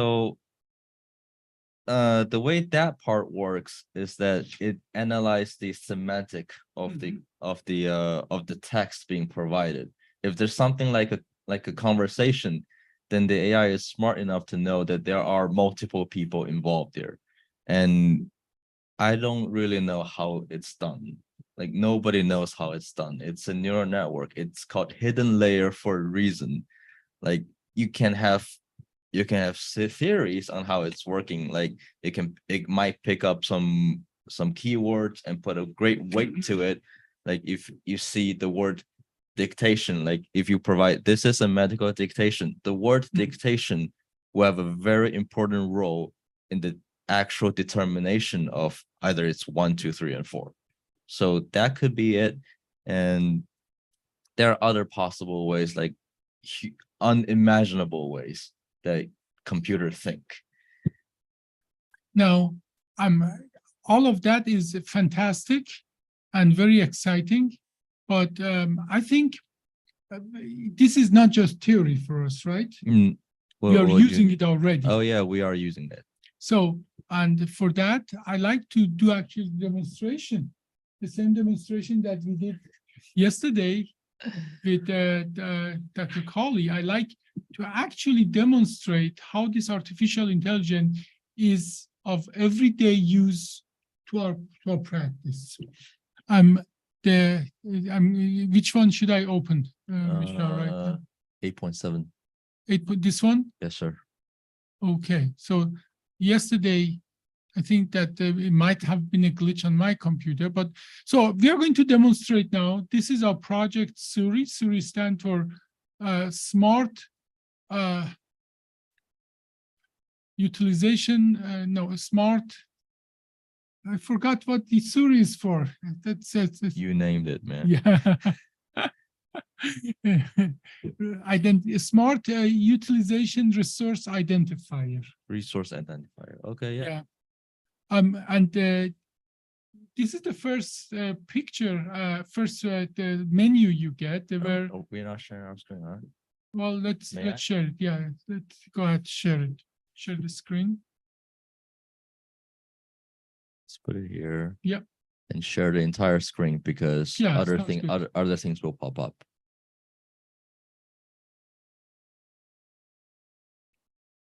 Okay, now it is being shared. So this is not all theory for us. We are actually using it in our clinical practice. So first, and one of the important thing is here is that you're not like if you go to a medical record system, you're not seeing 500 buttons and menus and so on. And it is just something to get you to what you want, and it's going to react to you in a human way. And meaning that in the future versions, actually, you will see less buttons, not more buttons. Yep. So let's go directly to our audio recording. Obviously, you can upload a video or an audio. Or a text. Or a text. Like literally, like, that if you have already produced an audio, like recording on your own cell phone, you can use that. If there's a video of you and patient talking, you can actually use that. Yep. But if there is a transcript of, now let's say there's a transcript of any conversation, you can as well upload that. But the next but let's say none of that is done. I'm going to go on to our main menu, and I'm going to put here record number. I'm just going to put Fleeman 01 and not push any buttons. Then it understand that is actually going to be a consultation. So so Brian, I'm going to pretend that, or let's pretend that you are a patient, and but yesterday we did that, and Dr. Colley. We have to start recording. No, not yet. Okay. Dr. Colley was a perfect patient, gave me all the information straightforward. But now I want it to be a little messy patient, somebody who doesn't give the answer and really make it hard for me to catch the information. And I know you have had enough of those patients. Yes. And you're a very good actor. Okay. Yeah, we'll do So are you ready? Yep. Let's do it. Good morning. I'm Dr. Abbasi. Mr. Fleeman, what brings you to me? What's the problem? My wife told me to come in. Oh, well, why do you think your wife thought you need to come here and see me? Well, she thinks I'm having trouble walking or something. I don't know. I hurt, but I can tolerate pain. So Yeah. Well, tell me about your hurting. Tell me a little about where you're hurting. well, I've hurt for a few years, but we were in Colorado a little while ago. Man, have you seen the trees in Colorado? There's some beetle that's eating all the trees, but the weather's great. It's really nice. So- We were walking down the stream, and You started hurting during your walk there? yeah, well, yeah, kind of doing a hike, and then tripped and fell, landed on my back, and Oh, you fell. yeah. When did you fall? Oh, I don't remember. It must have been sometime. I remember getting up at about 6 a.m. No, I mean, how many months or weeks ago did you fall? It's been about 5-6 months ago. 5-6 months ago. Did you start hurting right away, or? Yeah, my back started hurting right away, but the pain down my leg didn't happen right away. It When took a couple weeks after that, and started getting some pain down my right leg. So 1 to 10, how bad is the back pain? Let's start only the back pain. I'm going to put my hand on your back here, and this is the area I'm talking about. How bad is your back pain? Nah, that's about a 7. 7. Yeah, Okay. Now let's talk only about your leg pain. Is it right, left, or both? it's right leg. Right leg. Now, can you show me exactly where it's hurting? Yeah, kind of starts back here and goes You're down, showing the right buttock, goes down back the of back the of my thigh. leg and down all the way to my I foot. apologize, Mr. Freeman. Some of the issues I have to repeat so my system can catch it. So let me repeat if I'm wrong, but I see that you pointed to the buttock on the right side, back of the thigh, back of the calf. What is the lowest point your pain goes in your foot? It goes all the way to my toes sometimes. It's down my toes, so it's just more numb. Numb. Okay. But I feel like a sharp zing every once in a while that goes down there. And Okay. that hurts pretty good. What about the heel? The heel, just a little bit there too. So, in the mud jargon, we call it L5 and S1 radiculopathy and numbness, which you have on the right side. Anything of that on the left side? Nope. Okay. Now, how far can you walk? Oh, normally I can walk pretty good, but wife says I'm kind of limping. I don't notice it much, but Yeah. then I have to stop and rest sometimes. Yeah, but can you walk a block? Depends on the day. Okay, but half a block maybe? Yeah, half a block. So It starts hurting. and we call that in my jargon as well, claudication, walking distance, half a block. Now, coming back, I'm going to, if I may examine you. Now, I'm just examining the legs. It seems that on the right side, what the muscle we call tibialis anterior is 4 of 5. It is a little weak. It's not normal, but it's not heavily weak. Now, your gastrocnemius seems to be normal, and your hamstring as well seems to be 4 of 5, what we call, and your quadriceps is full strength. All the other muscles are full strength. So it makes sense that, your wife thinks maybe you're limping a little. Now, your reflexes seems to be 2+, and I'm going to now lift up your leg, and you tell me, when I lift this up, does it? Right there. Yeah. Okay. So, and you have what we call bilateral straight leg raise sign is positive. Now, if you have, is there anything else I need to know? Or otherwise, I would like to look at the pictures of your MRI of your back that done 1 week ago. Is there any other thing I need to know? I don't know. I guess I better ask my wife if there's anything else I need to say. So now, do you smoke? Not anymore. I used to. I quit, Okay, when did you quit smoking? this morning. Oh, okay, so you're still a smoker. What about drinking alcohol? Socially. Socially, but like, would you say you drink half a bottle of whiskey a day? I'm pretty socially? I'm pretty social. Yeah, okay, so when was the last time you had a drink? Oh, what time is it now? Oh, it's probably 10:30 last night. Maybe. Okay, okay. Now, we are going to look at this MRI of your lumbar spine. This was done a week ago, and I have the report and the films here. We are looking at them together now. I do see that that in the very bottom disc, what we call L5S1, that disc is in a very bad shape. We call that degenerative disc disease. This is not trivial. It is a severe degenerative disc disease, but as well, you have a shifting of the spine. We call that L5S1 spondylolisthesis. The combination of disc herniation and spondylolisthesis disc disease pushes actually significantly on both nerves, but more so on the right side of your what we call lateral recess and foraminal area, what we call lateral recess and foraminal stenosis, right significantly worse than left. You have some other degenerative disease in your spine, but I think this is what mostly contribute to your symptoms. Now, the question is, have you done any physical therapy, bracing, or injection so far? Well, when I was in Colorado after I fell, I did ride a bear. And that was pretty physical. Does that count? No, I'm talking about going to a physical therapist, Oh. a one-to-one. No, my wife had made me do that yet. Okay, so that would be, in my opinion, the first thing to do. Your weakness is not very severe. Maximizing the non-surgical treatment, including physical therapy, would be the first step.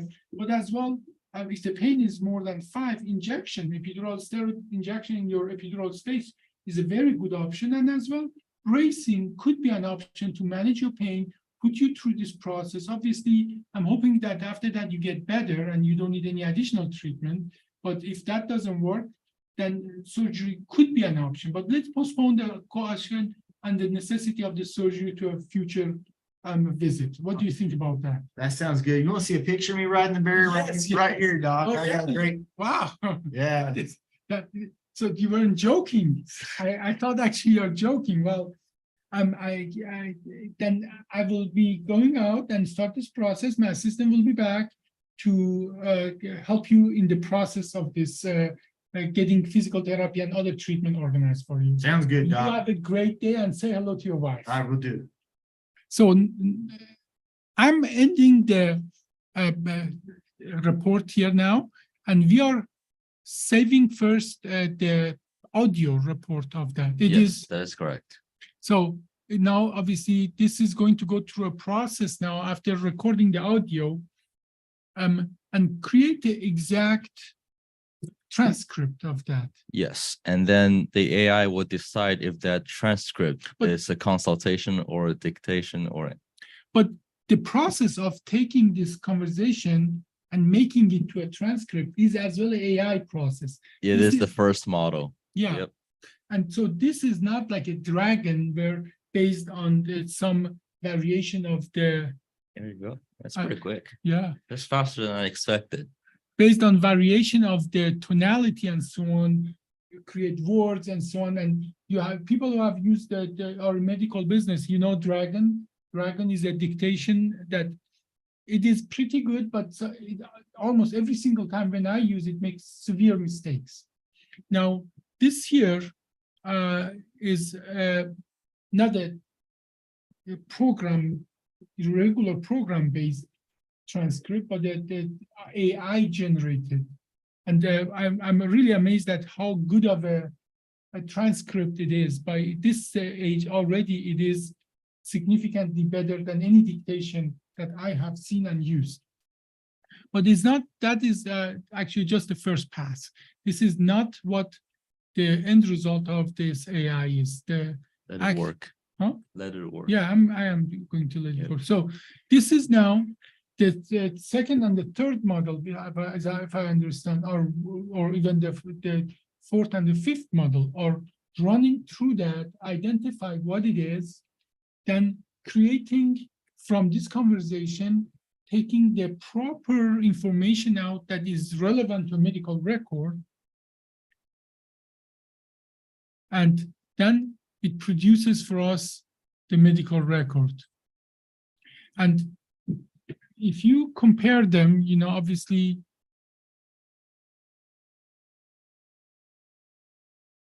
you see that actually Where's the your mic? actual transcript is much more than this here. And obviously, you know, that this is a symptom. This is a medical record that has to be obviously, you know, viewed by the medical professional. But let's see. We talked about the 5S1, and we talked about the spondylolisthesis, and then as well in the conclusion, the conservative treatment approach is initially recommended owing to the patient's mild weakness, because if you had a severe weakness, then surgery would be more of an option, physical therapy, and so on and so forth. So, and obviously at this stage, we can add our standard text if we need to, and bracing, and so on. So, and then when we save it, we get to actual medical record that we can cut and paste. Now, this is not, you know, our end product, obviously. There's a lot more work, but you see that here, patient is a regular smoker and social drinker, although his alcohol consumption might be high. So, no, that is something that my scribe might miss. Yeah, that's pretty impressive. Yeah. Might be high. So, How social are you? Pretty Yeah. social. I always ask. yeah, yeah. Yeah, I social drinker. Well, how social are you? So, but you see from all that conversation, all that riding bear and so on, didn't really made it Yeah, here. get rid of all that. Yeah, Yeah, I mean, it could have had like bare weight or something like that and really discerned that that was the BS part of the conversation. so that's already useful. Yeah. You know, that help us in to optimize our practice. Now, I want to show you actually two different kind of option that we already have, but we are going to add more options. One of the options that we have is like reading our radiology pictures, and I'm just going to simulate that again with this here. So start recording.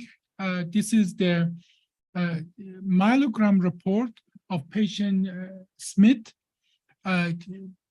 Patient's history is positive for fall 6 months ago, and patient has a significant right lower extremity weakness as reported in tibialis anterior and hamstring. Patient is in our office for myelogram and post-myelo CT procedure. The myelogram is performed in supine position with X-ray C-arm imaging. The needle, 18 gauge spinal needle is entered in between L4 and L5 lamina. 10 cc of Omnipack 300 is injected. Then the patient has been put in reverse Trendelenburg. Oh, correct that. In regular Trendelenburg for 15 minutes. Then 45 minutes later, CT is performed.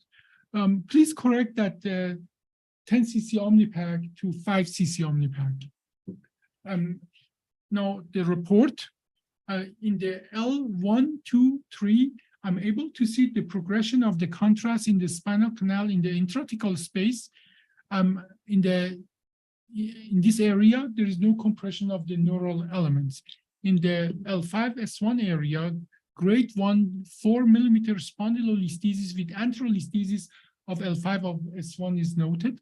Significant degenerative disc disease with vacuum effect noted in the CT, as well as significant foraminal and lateral recess stenosis right, worse than left is noted. Clinical correlation is recommended. In the surrounding area, there's calcification of aorta noted in the same film. Otherwise, no significant pathology is noted. Now, actually, I'm going to pause it, and I can go have a coffee and come back and just make it even a little more. Oh, too late. I have to now take it. I just wanted to correct myself another time, but you get the idea. So I'm going to close that. Now I'm going to save it. And since I asked it to be a myelogram, I didn't put a medical record thing No, there. it's okay. So, but this is now first just a transcript of the what I just said. And again, this is, you see that here I start saying that we put 18 gauge needle, we put 10 cc of Omnipac, and then I say, go correct it to 5 cc. Now, it's still working on it, but let's take this away. First, regression. Yeah, well, I did two things that I corrected, and I'm hoping that the AI correct those for me. Still working. It seems that it's working a little harder for this, but it's running it through that and taking different information from different places for the final report, but as well goes and reviews that, and if there are correction needs to be done, those corrections are implemented. So this is the report now.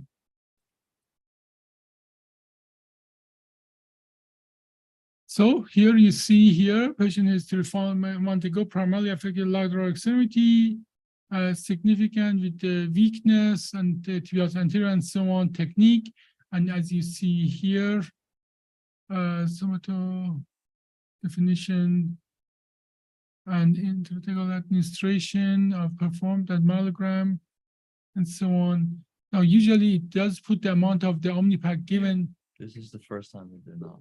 Yeah, this is the first time it did not, but like any other intelligence, it seems to have some at the downfall. Yesterday, we did that same thing and it did put it in. But then you see that in that area, the contrast is noted, no indication for compression, grade 1, 4 millimeter anterolisthesis for S1 noted, and myelogram and pathology region, spondylolisthesis, grade 1 anterolisthesis. I would say that this is pretty darn good. So Report. this page gives you an opportunity to add any information that the Yeah, AI and missed. here, well, I didn't put any individual information, and so, but I can add individual information here, and then add whatever else I want to add, and so on. Or even, you know, if if I want to use the system for that, I can go and where is the mouse here? I think here I can actually put a synopsis, or just not to put a synopsis, just the myelogram result shows severe L5S1 disc disease and spondylolisthesis. And I can add additionally whatever else I want to add to the note before I save it. This is already going to save me time. Now, I want to show you another piece that I'm really excited about, and that is the summary test. One of our problems as provider is that in our meeting with the patient, we look for important information that is conducive to our diagnostic kind of process. But the patients, they give us usually a lot more information that are not conducive to that, but then omit certain other information that is important to us. In the longer version, in the future version, this is going to be a conversation that the AI in a natural way asks you a question. But even right now, it is extremely painful. It's extremely helpful to be able to give the patient the opportunity to say whatever they want to say, and then catch important information out there. So in this one, I'm going to pretend I'm my own nurse.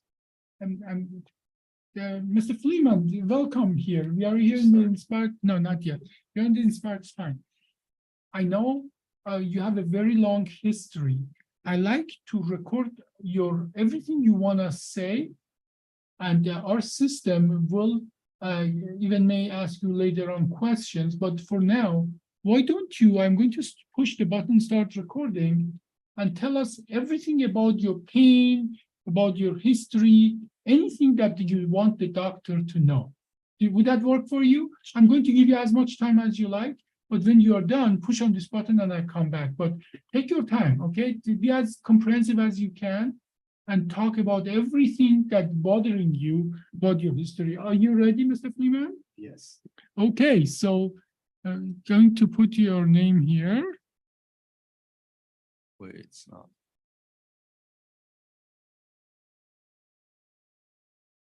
And we need to reboot this computer. That's all we need to do. So please go ahead, Mr. Fleeman. Well, my back's hurt on and off. I don't know, ever since I got old, became a grandpa, but it's been hurting kind of bad for the last 6 months or so. And I was on a trip to Colorado, my wife, we were there, just hanging out in the woods, going for a hike, fell, hurt my back even more. And what did she say? Seems like she said I was having trouble walking or something. I don't know. The pain started going down my right leg soon after that.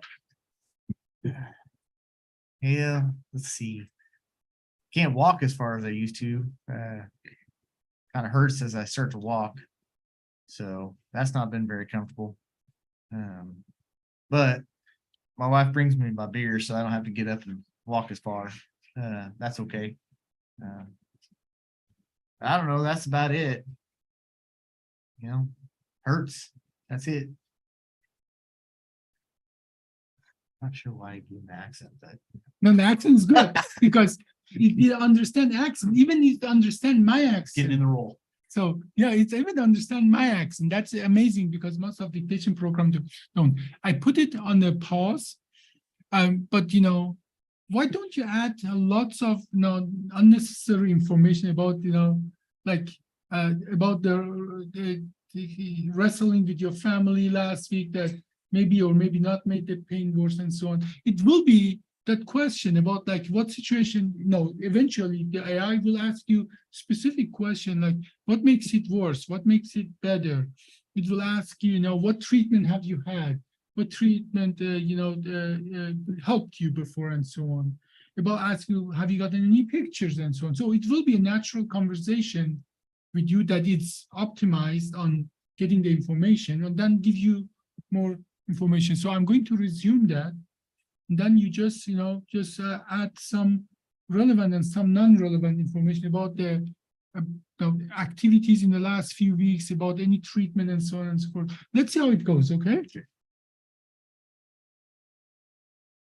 Generally, when I'm the most comfortable, I think it's when I'm in my lazy boy, got a cold one in my hand and I'm watching the football game. I don't really hurt when I'm doing that. So I try to do that as much as I can. When I get up and do stuff, it hurts. So I just watch the football games and drink my beer. I do have to walk to the bathroom every once in a while. I do pretty good most of the time, but every once in a while, man, I zing down my right leg. It don't feel very good. So I go back to my lazy boy, open up another cold one and watch that football game. I don't know any other time that's it also hurts. Wife tries to make me go to the grocery store. I gotta lean over on the cart as I'm walking, just to help kind of make my back feel a little better. But that's about it. So please go to the end drive and take them out of our patient recording. So let's see what it comes out with. I love your accent though. It's good. It's pretty good. Very authentic. You could have been at You could have been the actor, actually. Well, we do live in the center of Kansas. Yeah. So here, this is the actual transcript of what you said. And this can be like a half an hour conversation. The computer doesn't get bored. It has not another patient to see after you. It doesn't, the payment is not reduced by It was the. telemedicine too. Hmm? Telemedicine would work with this Oh, too, right? absolutely. I definitely have some patients that need to talk to Siri. So, but you, so, and you can have multiple instance of it. So, and this is from all that conversation. A grandfather in Burns. It's true. Yeah, I'm a grandpa. Experienced increasing back pain, especially after fall on a trip to Colorado. His pain extend down the right leg, hindered the ability to walk long distances, increasing when walks for tasks like grocery shopping. However, he finds relief when sits on his chair at home, consuming beer and watching football. His wife assists him with bringing him beverages. Manage short walks, like going to bathroom relatively comfortably, although sudden leg pain can still occur. I think that sort of gives some good information, and you can read it much faster than sitting down there and listening to the Yes. patient. And as well, imagine now, many times when you and I we see the patient, they repeat the same non-pertinent information 20 times. So you are pretty efficient, and then omit important information. So that goes both ways. You can tell that 50 times about the walking and the beer and so on, mention it one. And I think I want to argue that it is important to say that this tells me you have the drinking problem as a physician. No, I have no problem drinking. Open it up, lift it up, and Yeah. But you understand that in a way, that it's tell me about some of your social habits, about that you are married, and that your wife is actually empowering you in your drinking habits. And I'll so, have to have her watch this part. yeah. So you see, there is a lot of information I can get from these 4 lines of information. And if you tell the same thing 20 times, it doesn't write it down 20 times. I have a patient that goes through every single exercise he does every single morning before he will answer a single question I ask him. How are you doing? Well, brrr.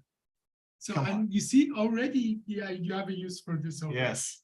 So, then you can just Control A, mark it, or Control C, copy it, or just go and save it and have the final record right here. Okay, so, and this is going to get better. Every record we have from a conversation will be compiling, contributing for the AI, learning and getting better. Even more with the time. When you and I conversing and I converse with 50 other patients, the AI will learn. When I say I'm Dr. Abbasi in the first page, it will understand what are Dr. Abbasi's habits. But what would Dr. Abbasi answer that? Right now, it just, as Michelle said, the AI is just guessing, making the best guess it can. What we call a heuristic approach. But with the time, it's not going to look into the possibilities of what best answer is for every doctor, but what's the best answer for Dr. Abbasi. And that is what it increase its validity. Now, the first thing that when I showed that to some of our partners, they ask for something that if you click it, it listens to a group of people and create a minutes of a meeting. That nobody need to sit down in the meeting or afterward spend time to create a minute. Or another thing that I ask for Misha to produce is that I make a bullet point for an email or a letter, and based on bullet points, like I need to meet Smith and Johns tomorrow for a meeting about this product and so on. we should try to have it in a dinner meeting and so on and so on. Give it a bullet point and it compile a nicer, more refined kind of email or a letter. That as well would be something that a clinician can already use. Right now, when I don't type anymore because especially I'm really bad in typing. I don't type my emails anymore. I let the second page run. In that second page, I just use it for my dictation. And as well, that we should have, Misha, please, as well, a box that it just goes and take a dictation without changing the context. It just make a little more refined version of it. All right. So, and that would be already helpful. Now, in the long run, it will understand your habits of a surgeon or a doctor, and then can take the first call for you from your patient. And you and I, we know that about 95% of the question we get from our patients, not the first time we heard that question. And based on certain situation, 95% of them we answer it the same way. So if it knows your habit, and after a while, it records every single meeting. After a year, it will be thousands conversation between me and the patient. That is a lot. You have to pay a lot of money to lots of people to go and figure out from those conversations what your habits are. But this can do it all when you're sleeping, running it through a computer, developing those models, and then take the first call. How long do I need to stay out of bathtub, or when can I go and do this and that? And again, it's not creating a database of, if Dr. Abbasi patient asks how long I should stay out of tub is 4 weeks. It's not a database that correlates one question with answer. It is a truly artificial intelligence that knows your habit, knows your practice, and answer it as if you would answer it. Yep. That would be a very good day if we have that, because then patients don't have to wait. One of the main concern of our patient is that you have to wait a long time to get to somebody. Nobody comes back to that. And the reality of healthcare is resources are limited. For 40 years, everything has increasing in the cost, but the reimbursement for doctors has been reduced every year, 3%, 2%, 1%, 5%. So we don't have the resources that we have, and that people notice that, patients notice that they have to wait. They come here and they have to wait. I just had to answer a patient complaint that had to wait 2 hours and she was fuming, understandably. But the fact is, we are in the healthcare industry, we are already at the verge of collapsing. Okay, we don't have the resources for a patient to come in and get taken care of right away, or the call get answered. We are already at almost in all the industry, we are at the verge of going bankrupt. So, but this can be our savior, that the patient get the care they need without us going bankrupt, because then we can take care of nobody. So, Michelle, this is your project, and I wish Jimmy was here to get credit for that, because you both have done a great job here. What else do you want to add to this so far? Not much. I think we've seen a pretty thorough demonstration, and I'm pretty happy that it worked the way I intended to work. Yeah. And in the future, I'm going to make an online version that people can try it out, and we'll have a better, like a more secure data storage and processing pipeline. So when are we expecting the online version to be available for partners? We are going to give access to our beta users like Brian. So right now it's technically online, but we don't have a interface. Right now, the online version is accessible using like command prompts, but nobody wants to do command prompts anymore. So we're developing the interface. I will say about a week or two. Oh, Yep. okay. Well, Yeah, we move really fast. yeah, I'm excited to try it out. that is great. So I'm going to finish this and then come to the last part of our symposium today. and talk about what I do. Now, I was thinking about, giving the Olaf talk and sacroiliac talk, but I have done so many sacroiliac talk and Olaf talks that I just like to show the viewer about where they can go and get that talk, but then come back and do a little more about, talk a little more about some objection people have to Olaf. Because, so first of all, if you're interested, let me just share my screen. If you're interested to hear the entire Olaf talk, I just gave a talk in Seattle, and you just have to put these words in, Seattle talk in YouTube. It's a half-an-hour presentation about Olaf, about how it's performed, and about its advantages and so on. And as well, in the same meeting, I gave a cadaver presentation. What I want to emphasize here, when I was giving cadaver and presentation in Seattle, I pointed to this table. What you see on this table, I told them, this is all what you need to do this procedure, contrary to some other approaches where just the retractor system is 2 big boxes. Here is all what you need. And so if you're interested here, Seattle Science Foundation, Olaf Cadaver demonstration, and Seattle Science Foundation, Swedish Hospital, Abbasi talk, 2023-07-22. You get this from YouTube, or go to Inspired Spine or my YouTube, you can watch that.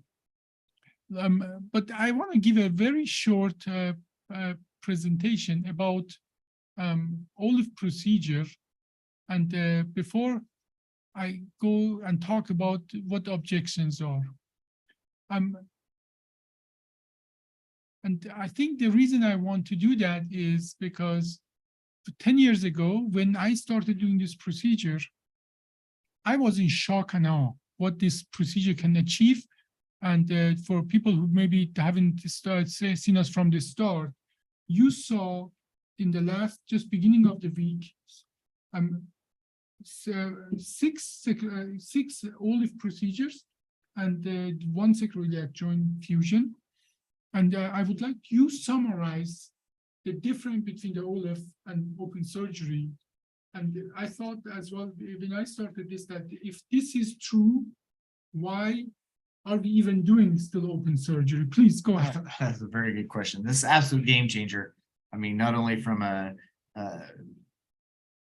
timing as far as an open laminectomy to the Olaf in a much shorter time. Single level Olaf is about 30 minutes, and then 2 levels, 45 minutes, an hour maybe. And oftentimes even briefer than that. Doesn't even take that long. Still fairly new to me, but from an anesthetic standpoint, way better. Shorter anesthetic, better outcomes. Patients are up, moving around much quicker. And some of these patients were my patients I was able to follow up with, a month or 2 out after their surgery, and having no pain and just being able to function so much quicker made such a difference in their lives. I've seen it firsthand. Yeah, and I think the a little basic about the Olaf. For last 70 years, we go from the back, we call PLIF. For last 40 years, we go a little from the side, we take the facets off, we call that TLIF. But as well, we have done many other approaches, all of them require to go through the posterior element. And if you go through posterior element, you're filling the patient open. If you go through that route, practically you're cutting all these muscles, and we don't reattach them. And patients do notice that when you don't reattach those muscles. But as well, you notice that this is a patient of mine in 2012. I did a 2-level TLIF, and then in 2014, I did a 1-level OLIF, and in 2016, patient had an accident. I had to take the patient back. Where you had the TLIF procedure, it's scar, it's not muscle anymore. This is not conducive to your healing. But where I did the OLIF, pristine tissue, and the beautiful perfused life muscle that can be conductive to your healing process.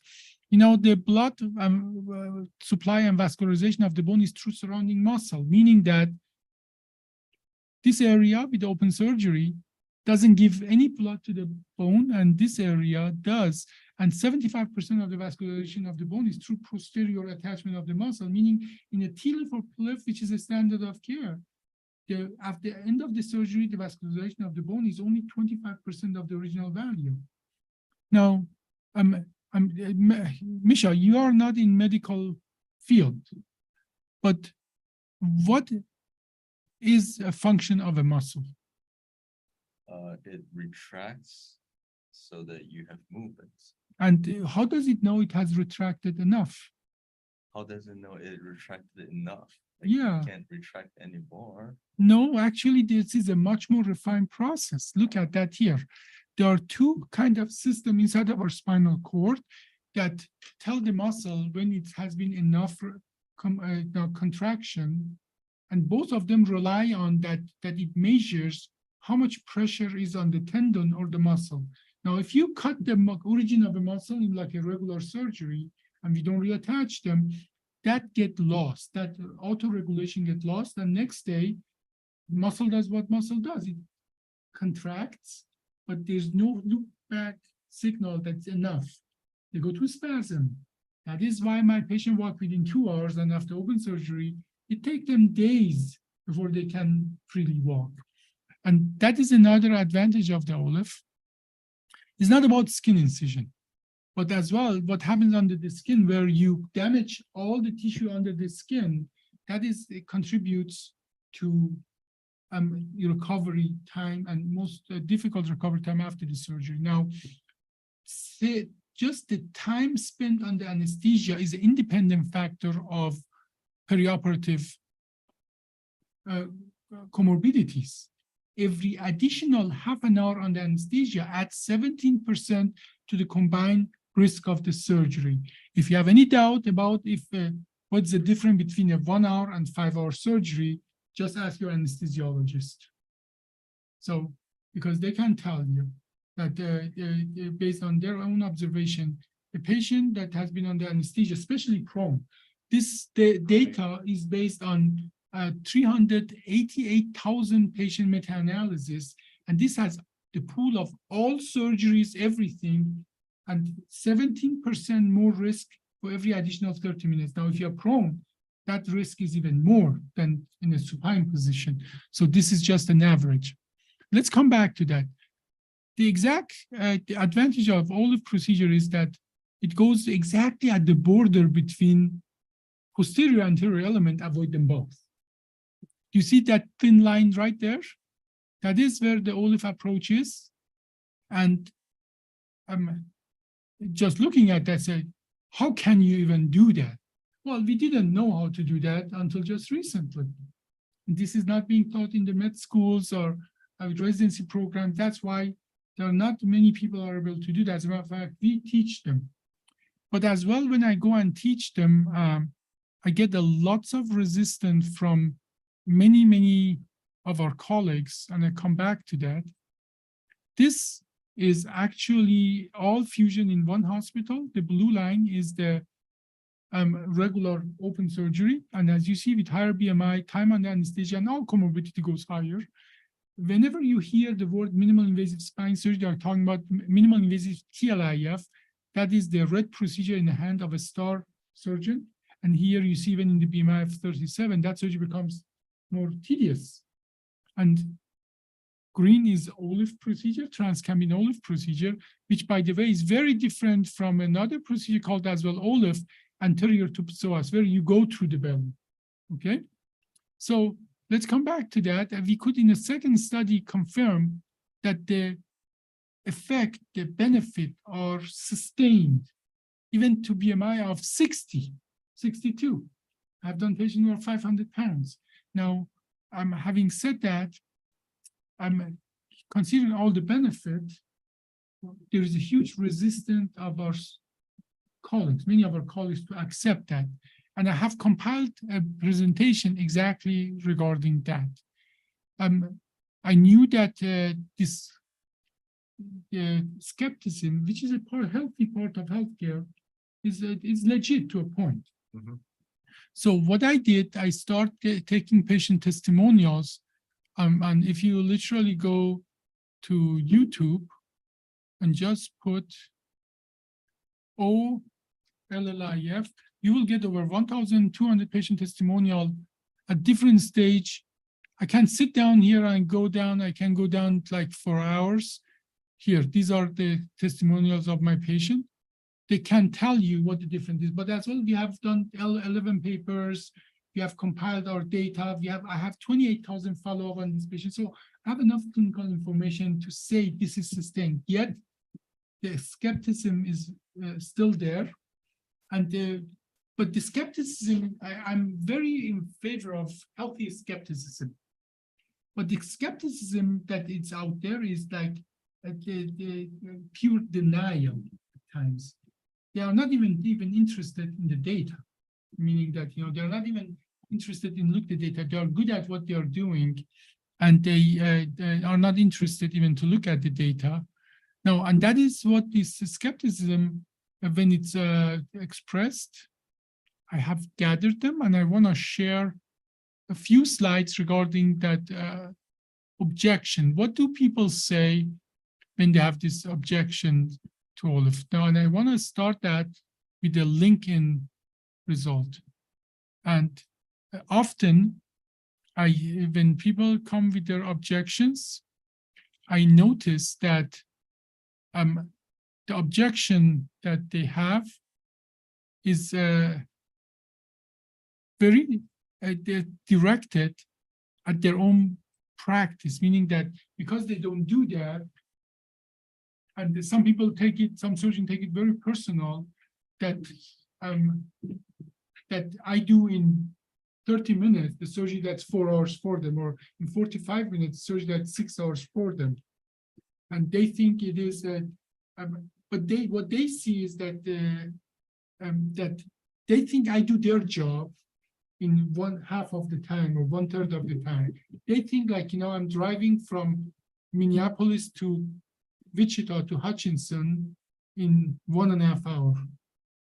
Whereas, and that would be crazy, right? If you can drive, if you don't know the concept of flying, and I tell you, well, from Minneapolis to Wichita, it was 1 hour and 40 minutes. If you don't know concept of flying and driving is all you know, and I say that, number one, you say you're lying. Number two, you say, this is crazy, you're an unsafe driver. And now, and then the last thing you may say is that, that's just not possible. And I have heard all of that.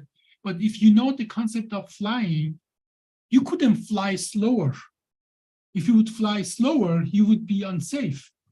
So the efficiency, I don't call it speed, it comes from being truly a different way of doing surgery. So, and what they all have in common is that they don't ever ask me, how is the patient doing?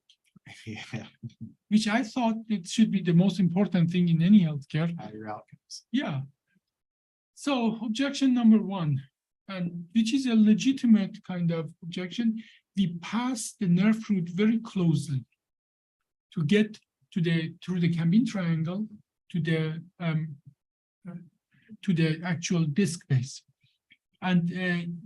And I approach that very scientific, or best scientifically objectively way I could approach this, by gathering all my TLIF for old-fashioned surgeries 6 months before I did OLIF, and then all my OLIF 6 months after that.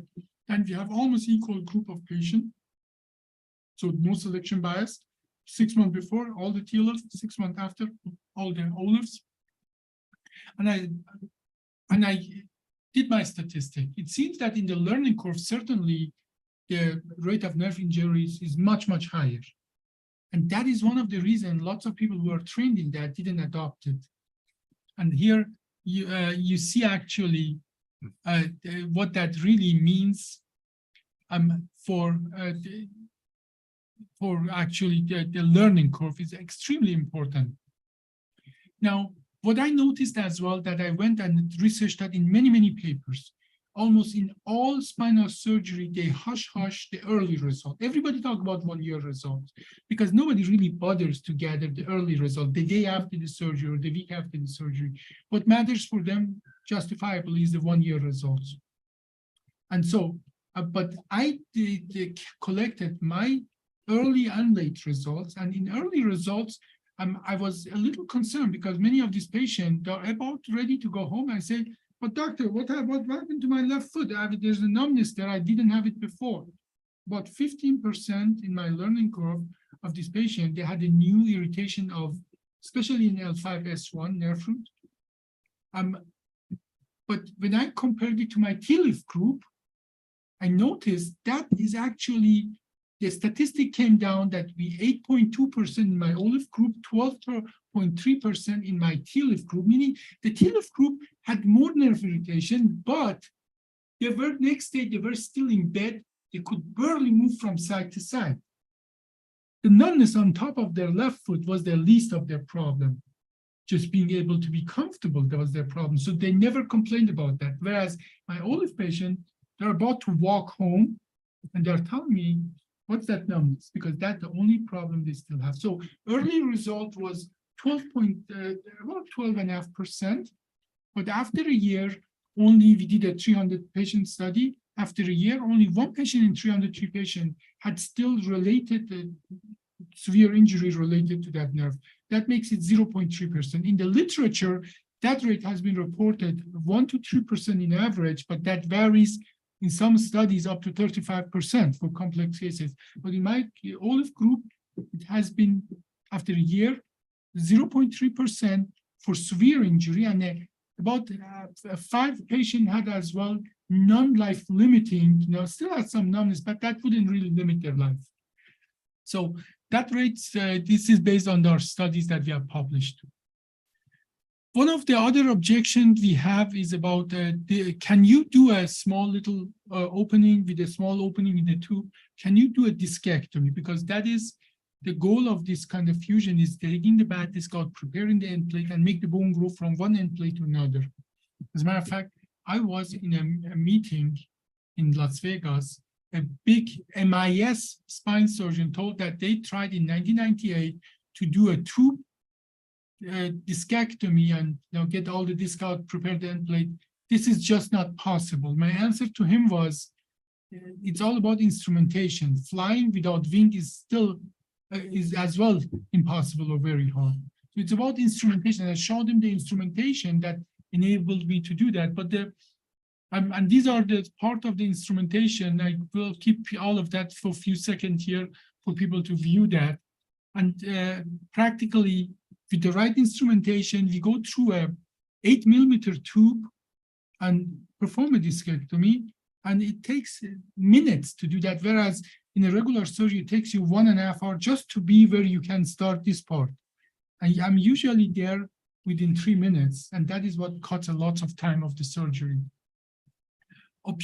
Now, this is another thing, that is the cage big enough? When you come from the front, certainly you can put a bigger profile cage spacer, and that definitely a big deal to be able to do that.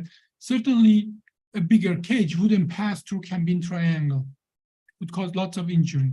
But as well, we know from XLIF, from going from the lateral, those bigger cages in L5S1 cause a lot of damage to the nerve because you have to create a bigger pad. So it's a pro and contra.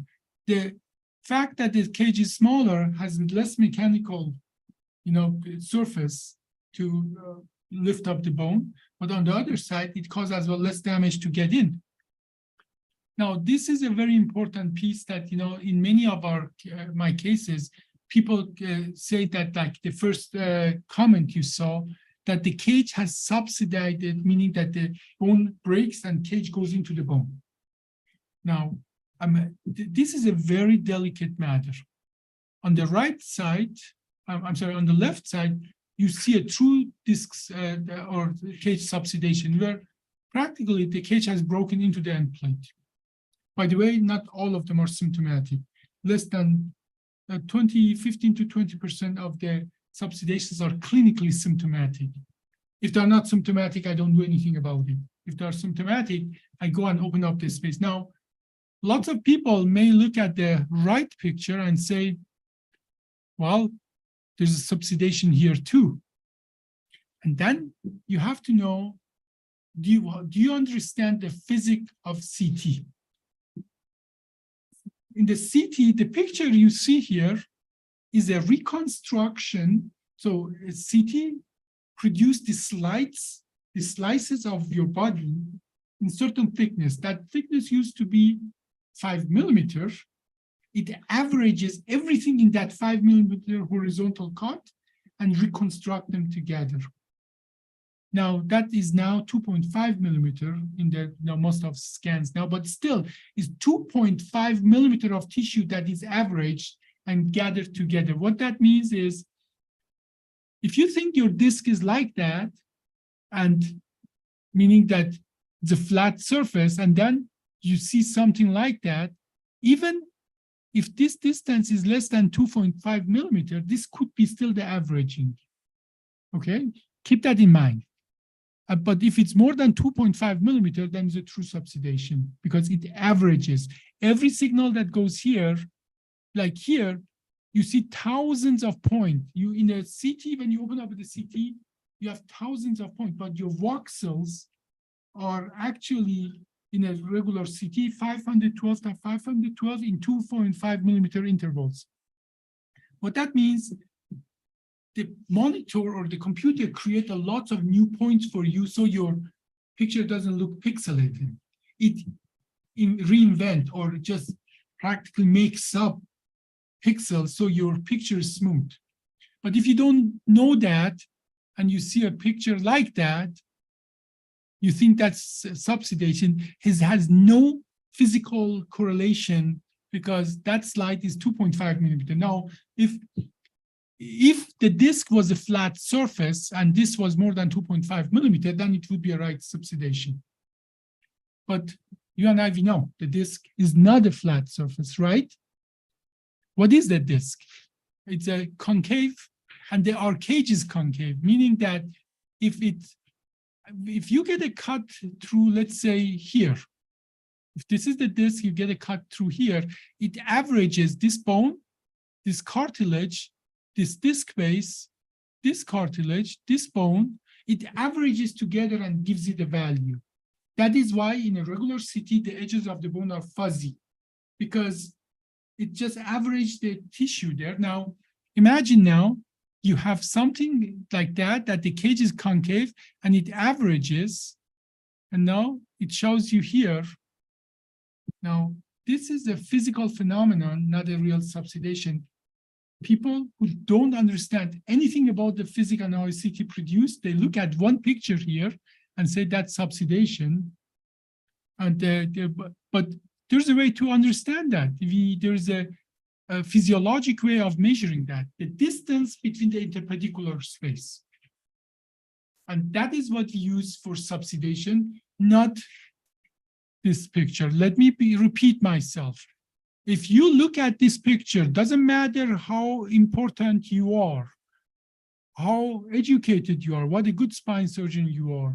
If you make from this picture, one picture, the diagnosis of subsidation, you don't understand anything about the physics of how CT is produced.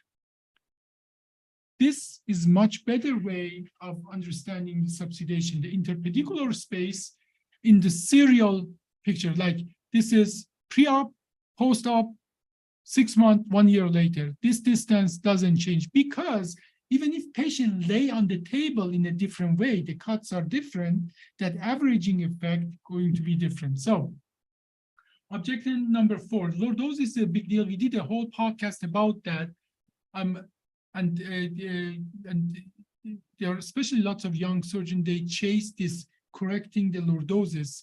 And my answer to that is, I'm not going to go even through that, is that watch that podcast, listen to Dr. Kim's conversation about that. Those parameters are produced for juvenile deformity, where patients going to live 70 years with them. Trying to recreate those parameters in a 70-year-old person, create their spine practically the way it was 60 years before that, that is the most disfavor you can do to the patient, because then you're going to, like I just did a surgery on a patient in Hutchinson, I did a 2-level fusion because I wasn't chasing those numbers. The person who was chasing those numbers recommended to do a T5 to sacrum fusion. And that patient, our patient, walked a day after the surgery out of hospital with a T5 to sacrum. That would be a 2 years recovery, 35% risk of infection, and so on and so forth. So trying to make a 70-year-old person's spine like a 15-year-old spine is the most disfavor or disservice you can do to the patient. Now, objection number 5, direct and indirect decompression. And that is, see, when you're born, you don't have radiculopathy. When you're young, you don't have radiculopathy. Your body doesn't give you any radiculopathic symptoms, not because it goes and do a laminectomy for you, but because it keeps the space between the discs and the height of the disc in a way that that foramen is open. And I don't call that indirect decompression when I restore the disc. I call it physiologic anatomical decompression by putting literally a spacer in.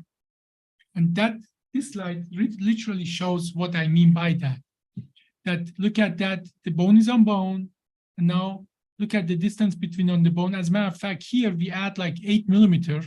You only need to add 2.5 millimeter to double the area of the foramen or lateral recess. So I'm going to ask our math person here, why is it that I don't need to double the distance between in the pedicular space to double the area surface?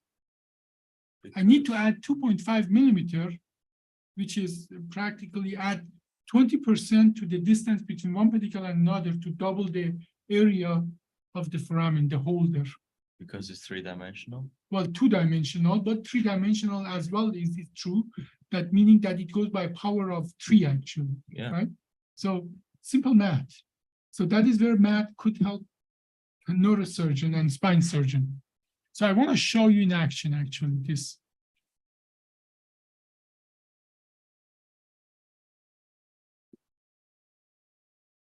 I want to show you that video.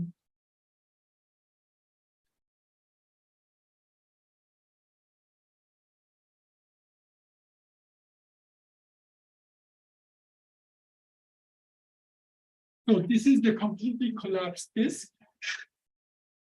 And then first, obviously, you put those Jamshidi wires, Jamshidi and take bone marrow, put K wires. And this is the probe. It goes to the space. And first I have to enter a disc inside of the disc. And then that is the moment, let's stop right there. This is the moment, Brian. Here we go.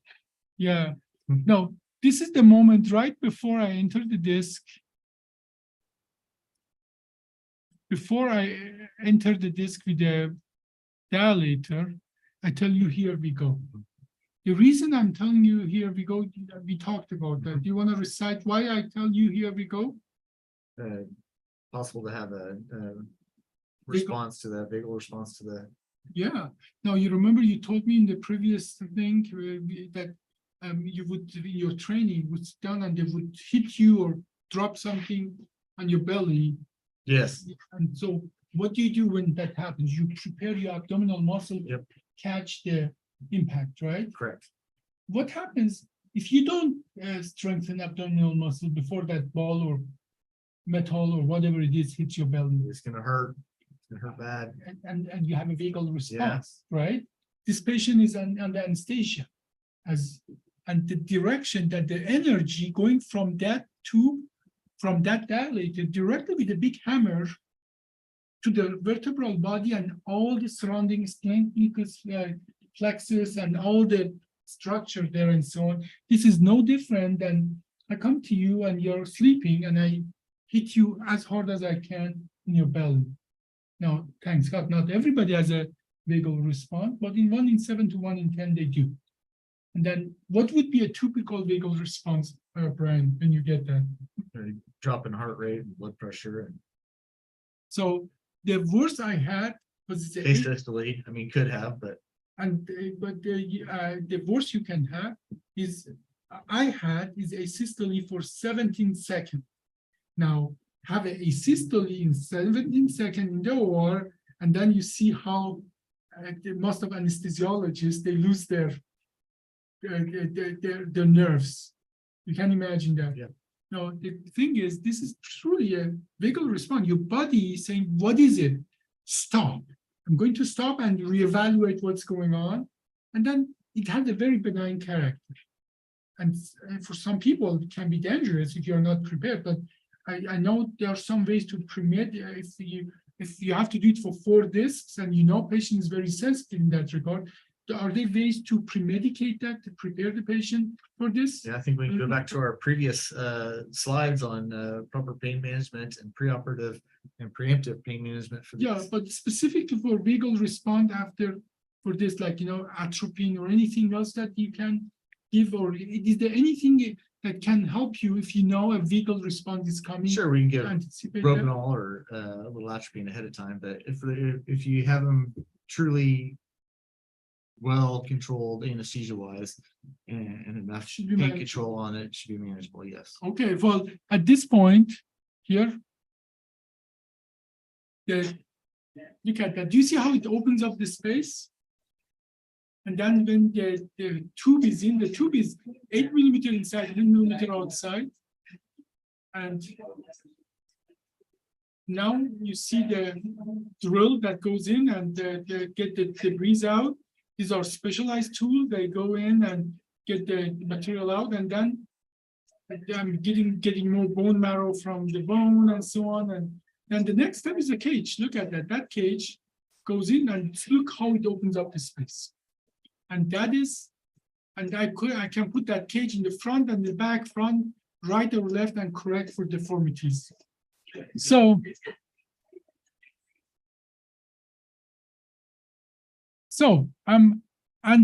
does it work? Well, I have over 1,000 patient, 1,200 patient testimonial that tell me it works. And they say it right after the surgery, they say a month after surgery, 3 months after surgery, 6 months, 9 months, 10 years after surgery. And the reason this is one of my favorite patients is because I have a testimonial of this guy coming to the clinic saying, doctor, I'm jealous because he got the same surgery open old-fashioned way and she got our surgery. And he was comparing, actually the testimonial is online. It's one of these, what you see there, that he needed like 4 months to go back to work. She went back to work in 2 weeks. He needed like 2 months before he could do like freely go to kitchen, bathroom, and so on. She was doing it next day.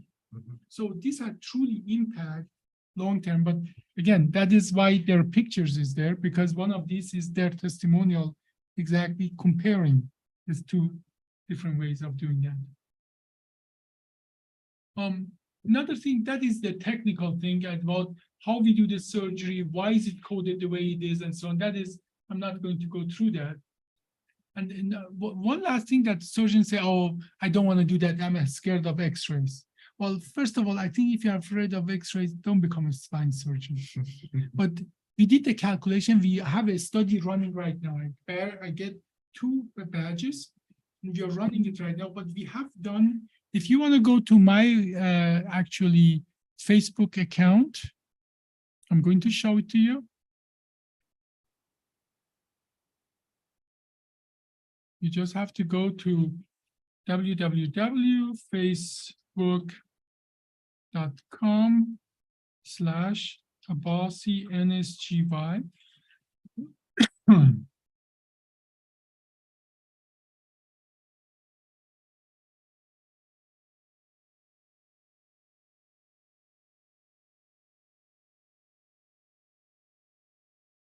Now it wants to do 1,000 things before it let me in. So thank you. Hackers. Yeah, thank you, hackers. Exactly.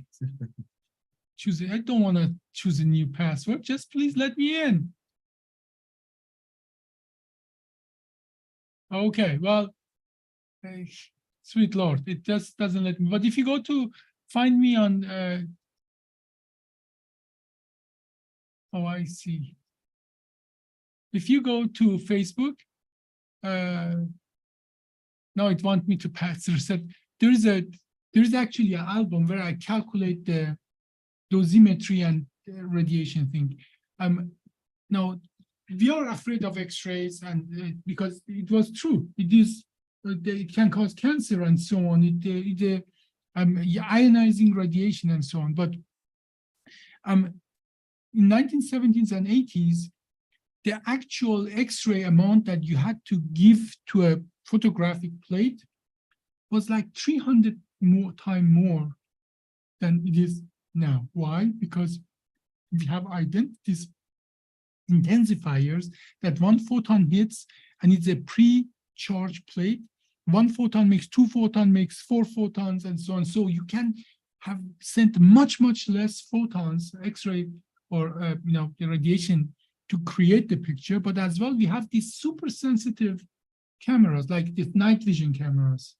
There's something similar that we use to gather the X-ray. So practically, for all practical purpose, today, for a modern C-arm machine that we use, if you are 6 feet, 6 feet is how tall you are. If you're 6 feet away, you don't need an apron. You don't even need an apron. Okay. So, but as well, you have the lead and so on. So practically the math of that works that I don't get more radiation than a commercial pilot. And hopefully in the future, that will going to be even less, because these machines are continuing to become technologically more advanced. And but if you're interested in that, we have that actual album. It's called Radiation Physics in my Abbasi NSGY Facebook account, that explains the math of it, how that works. Okay. And then fusion rate. And obviously, that's another objection, that can we achieve fusion? Well, I intuitively go for patient outcome than fusion, meaning bone growing together. But as well, 2 independent radiology have read our fusion rate at 98%, which is unbelievably high. But all the other spinal ways of fusion that don't disturb the muscle have shown the same amount of bone fusion. Like posterior approaches, like you and I, we see many of those patients, they come with bad experience, high infection rate, bone doesn't grow together, and then they come to me in Hutchinson. But that is a hallmark of we reduce the vascularity of the bone, and then we expect the bone to grow. So, and yes, we achieved the fusion very good. I published my paper in Curious. And that is one of the objection people have, that if your papers are so good, if your data is so good, why aren't you publishing them in like one of those prestigious journal, like, New England Journal of Medicine. Journal of Medicine and so on. And the fact is, I have such important information to get out. I need everybody be able to see that. And right now, those papers take years to take them out. My paper are going out there in 4 weeks, and they're available to everybody.